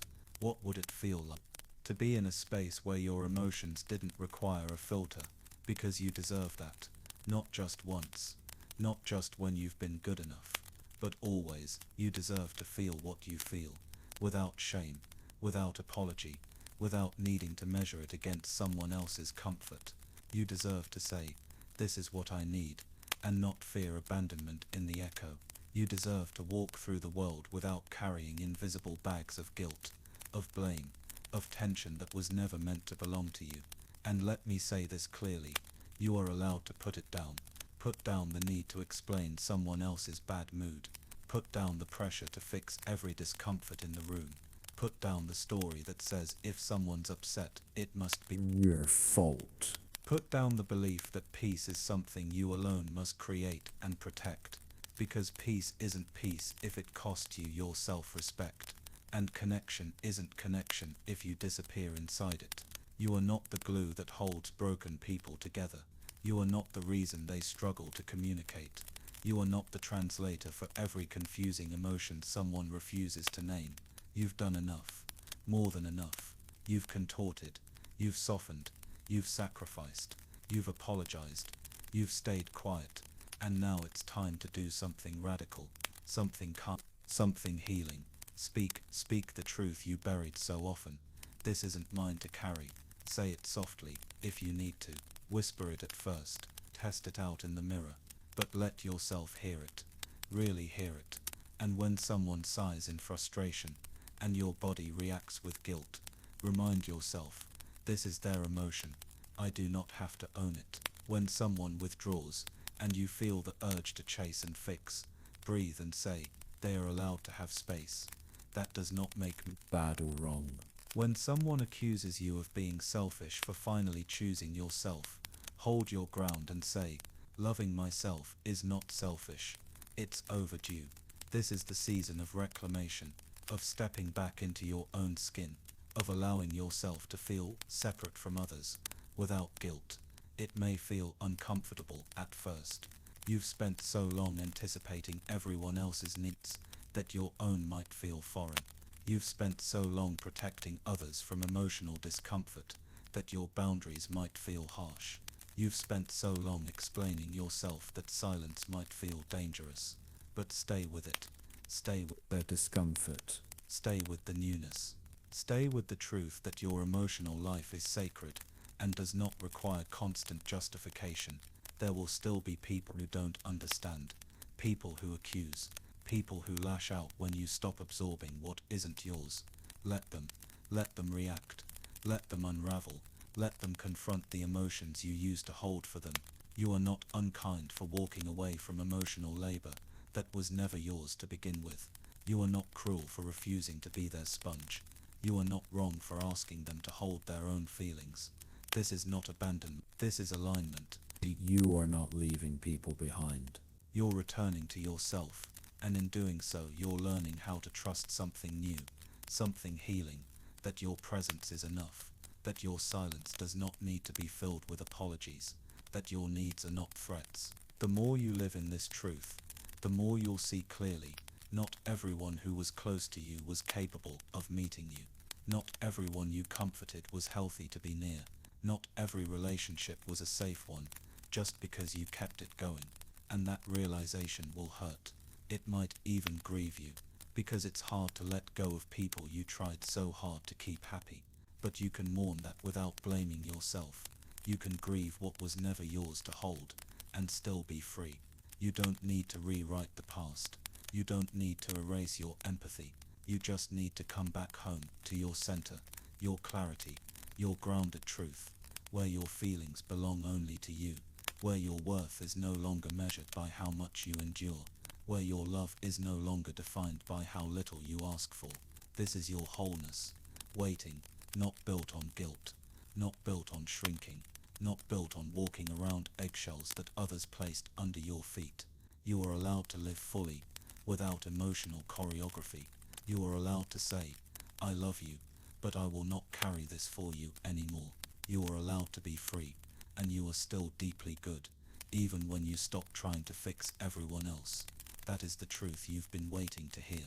Let it settle in your bones. It was never yours to carry, and now you don't have to. Silence shouldn't feel like punishment, but for you it always did. It never announced itself. It just arrived, quietly, heavily, like a fog rolling in at night. No thunder, no drama, just the weight of words that weren't spoken. And suddenly, you were left holding all the questions. What did I say wrong? Did they change their mind about me? Are they mad and just not saying it? Do I fix it or do I wait? You learnt early that silence wasn't neutral. It was tension. It was distance. It was a test. But no one gave you the rules. And because you never knew what silence meant, your mind filled it with fear. When someone didn't text back, you thought they were done with you. When someone said, I just need space. You translated it as rejection. When someone sat quietly in a room, you began performing comfort before they ever asked for it. You felt the pressure of needing to do something, anything to break the silence, to make things okay again, to prove your place, to be safe. Because silence didn't mean peace to you. It meant uncertainty, and uncertainty made your nervous system scream. You weren't trying to be dramatic. You weren't being clingy. You were responding to something your body learned a long time ago, that silence was dangerous. Maybe it started at home, when someone's withdrawal lasted for hours or days, and no one told you why. When affection vanished without explanation. When one small mistake led to a cold shoulder you didn't understand. And instead of being taught to ask questions, you were left alone with the silence. You sat in it. You stared at the door, wondering if they'd ever come back in and talk. You watched their expression, trying to decode every twitch of the mouth. You tiptoed around rooms like a stranger in your own life. So now, years later, when someone grows quiet, you still flinch. You still search the silence for signs. You still brace yourself for rejection, even if no one said the words. Because silence feels like a test, you're failing in real time. You overthink every conversation. You reread your messages. You replay your tone. You draft apologies you haven't been asked for. You twist yourself into knots, trying to be easy, soft, lovable, just so the silence doesn't turn into goodbye, and no one sees it. No one notices how hard you're working in the quiet, how many battles are being fought in your head, while the room stays still. To them it's just silence. To you it's the sound of conditional love, of people who leave when it gets hard, of abandonment you were never allowed to name. So when someone says, "I'm just tired," your body doesn't believe them. When they say, "It's not about you," your chest still tightens. When they say, "Let's talk later," your brain starts mapping exit routes, just in case. Because when you've been hurt by silence, every pause becomes a warning. And here's the most painful part. You internalized that fear. You thought it meant you were the problem. You believed that your presence must be too much, that your words must be wrong, that if someone didn't respond immediately, it meant they regretted you. And so you learned to bend, to soothe, to earn love back, even when it was never truly gone. You became the over-explainer, the fixer, the one who reaches out first, just to fill the gap. You lowered your needs to avoid confrontation. You avoided asking for reassurance, because it felt like a burden. But love shouldn't feel like a test. You're always about to fail. It shouldn't hinge on whether or not you interpret silence correctly. It shouldn't require you to prove that you're worthy of being spoken to. You deserve communication. You deserve clarity. You deserve softness in the space between words. And most of all, you deserve to unlearn the fear that silence means abandonment. Because sometimes people are just quiet. Sometimes they're tired. Sometimes they're processing something unrelated to you. Sometimes they're still learning how to use their voice. And their pause is not proof that you are unlovable. But you were never taught that silence could be safe. You were taught to perform around it, to beg it to speak, to mold yourself into whatever shape would make the silence end. So let's unlearn that, gently. Let's start with this. Silence does not mean failure. It is not your responsibility to decode every quiet moment. You are not a mind reader. You are not responsible for holding someone else's emotional burden in the dark. You are allowed to sit in stillness without panic. You are allowed to wait without guilt. You are allowed to say, if something's wrong, they'll tell me. And if they don't, if they leave you in silence without kindness, without closure, without care, then that is not a test you failed. That is a choice they made. And it says more about their inability to hold connection than it does about your worth. You are allowed to walk away from silence that punishes. You are allowed to say, I will not shrink to be easier to love. You are allowed to stop apologizing for being human in a world that often withholds warmth until you prove you deserve it. You were never meant to earn love by staying small in the quiet. You were meant to be met with presence, to be spoken to be reassured without begging, to be loved out loud, not only when it's convenient. So next time the silence comes, don't panic. Don't rewrite yourself in the dark. Don't assume you've broken something. Instead, breathe. Stay still. Stay soft. Stay true. And remember, silence may have hurt you in the past, but it doesn't get to write your future.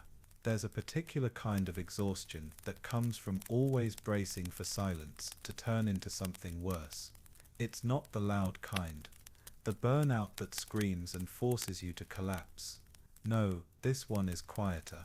It hides in the subtle ways you edit yourself in conversations, the hesitations before you speak, the double-checking of tone, the softness that isn't always natural, but learned.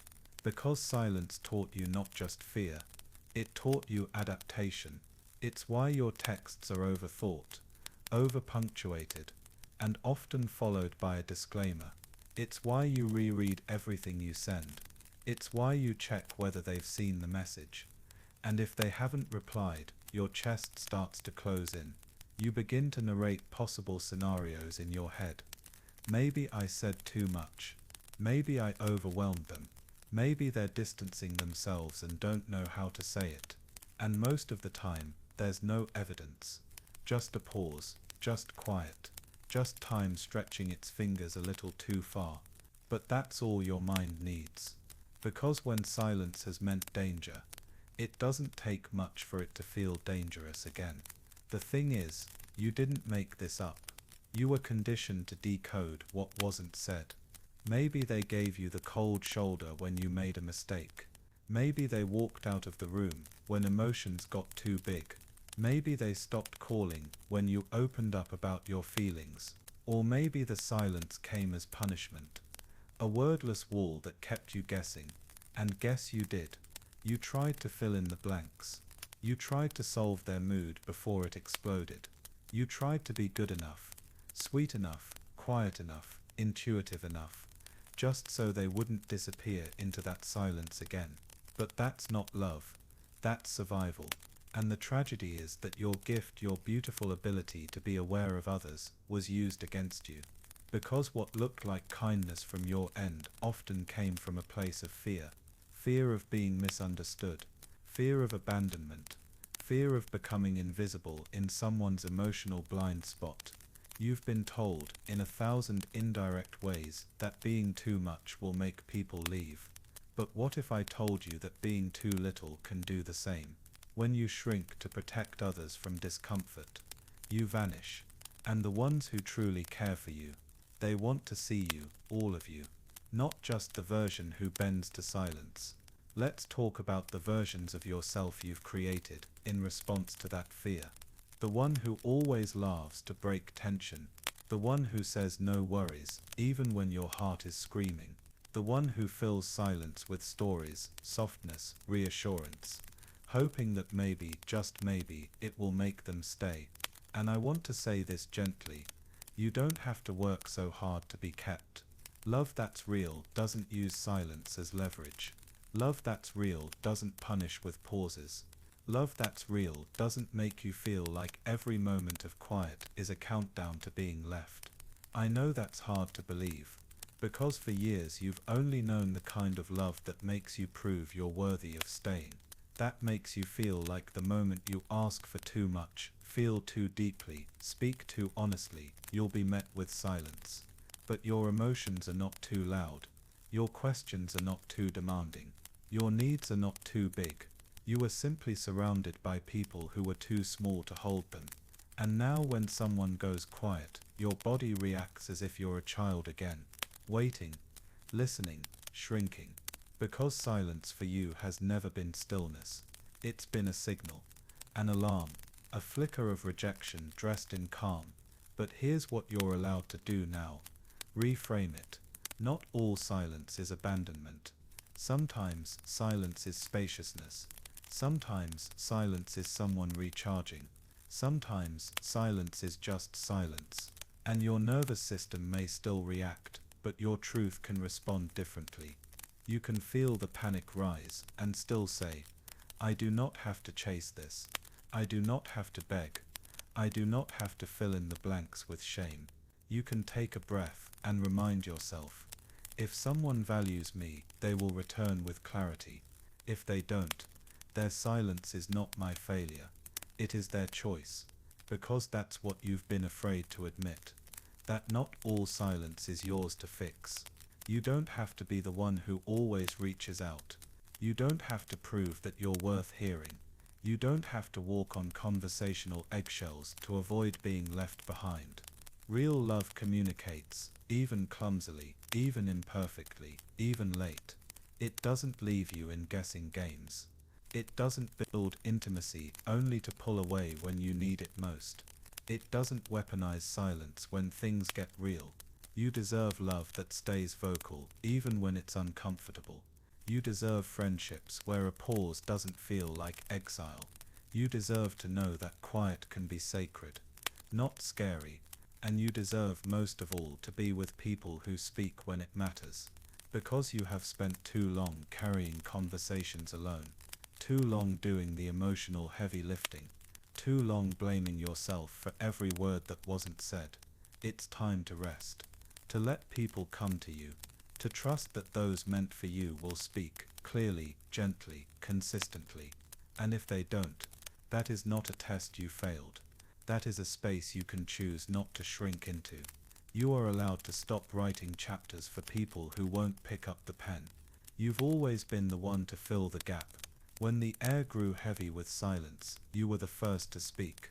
When someone pulled away, you leaned in. When a pause stretched too long, you scrambled for softness, for safety, for some version of certainty you could control. And the reason was simple: even if it hurt more to carry the silence yourself, it felt better than being left inside someone else's. Because you never really feared quiet, you feared what it might mean. It's not about sound, it's about story. And the stories silence has told you haven't been kind. Silence to you meant danger. It meant disapproval you weren't allowed to name. It meant affection being withheld until you earned it back. It meant emotional confusion. No one helped you understand. It meant being frozen out for things you didn't know you did. So you adapted. You over-apologized. You over-explained. You tried to be easier. You tried to be nicer. You tried to earn a response that should have been freely given. But love isn't love if you have to perform to receive it. And silence shouldn't feel like punishment. You were conditioned to carry the emotional burden of both parties, yours and theirs. And when they disappeared into the quiet, you thought it was your job to fix it. To rescue the connection. To soothe what you weren't even allowed to name. To hold steady in your place, even if they left theirs. But here's something you were never told. You are allowed to be disappointed when someone chooses silence over presence. You are allowed to feel hurt, not hysterical. When someone vanishes emotionally, you are allowed to say, I deserve better than silence that punishes and confuses.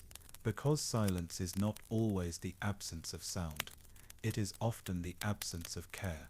And care is not something you should have to beg for in between unanswered messages and empty pauses. You gave people the benefit of the doubt. Again and again. Maybe they're tired. Maybe they're overwhelmed. Maybe it's not about me. And sometimes it wasn't. But sometimes it was. Sometimes they were just careless. Sometimes they lacked the emotional maturity to communicate. Sometimes they liked the power they felt when they left you waiting. Sometimes they used silence as a shield to avoid accountability. And you still stayed. You still tried. You still reached out. Because part of you believed that if you just said it right, they'd respond. That if you were understanding enough, they'd meet you halfway. But you can't heal a connection that someone else refuses to hold. You can't be the only voice in a conversation and call it a relationship. You can't love loud enough to make up for someone's silence. So now when it happens again, when the reply doesn't come, when the words stop mid-thought, when the room grows quiet, you freeze. You wait, you spiral. But what if the goal isn't to stop the silence? What if the goal is to stop interpreting it as your fault? You can feel the sting of someone's distance without assuming you caused it. You can feel the ache of not being chosen without making it mean you're not enough. You can feel the loneliness of unspoken things and still hold on to your worth. Because silence can be a mirror, and sometimes it reflects more about them than it ever does about you. You were always told you were too sensitive, that you took things too personally, but really, you were just absorbing what they wouldn't own. You were reading their silences because they refused to speak their truths. You were trying to bridge gaps they didn't acknowledge existed. That's not weakness, that's emotional strength, but it was misdirected. You gave it all to people who didn't know what to do with it. You used your softness to patch over someone else's avoidant wounds, and they let you, because it was easier than looking inward. But your sensitivity was never the problem. It's what made you kind. It's what made you intuitive. It's what made you loving. Now, it's time to use that sensitivity for yourself. Feel your own silence. Listen to your own needs. Ask yourself gently, why do I always need to fix the quiet? Is it because you feel unsafe in the unknown? Because you mistake peace for disconnection? Because silence once meant punishment, and now you panic before it even confirms itself? These are not flaws. These are survival strategies you learned in environments that didn't teach you how to feel safe. But now, you can pause instead of panic. You can breathe into the quiet.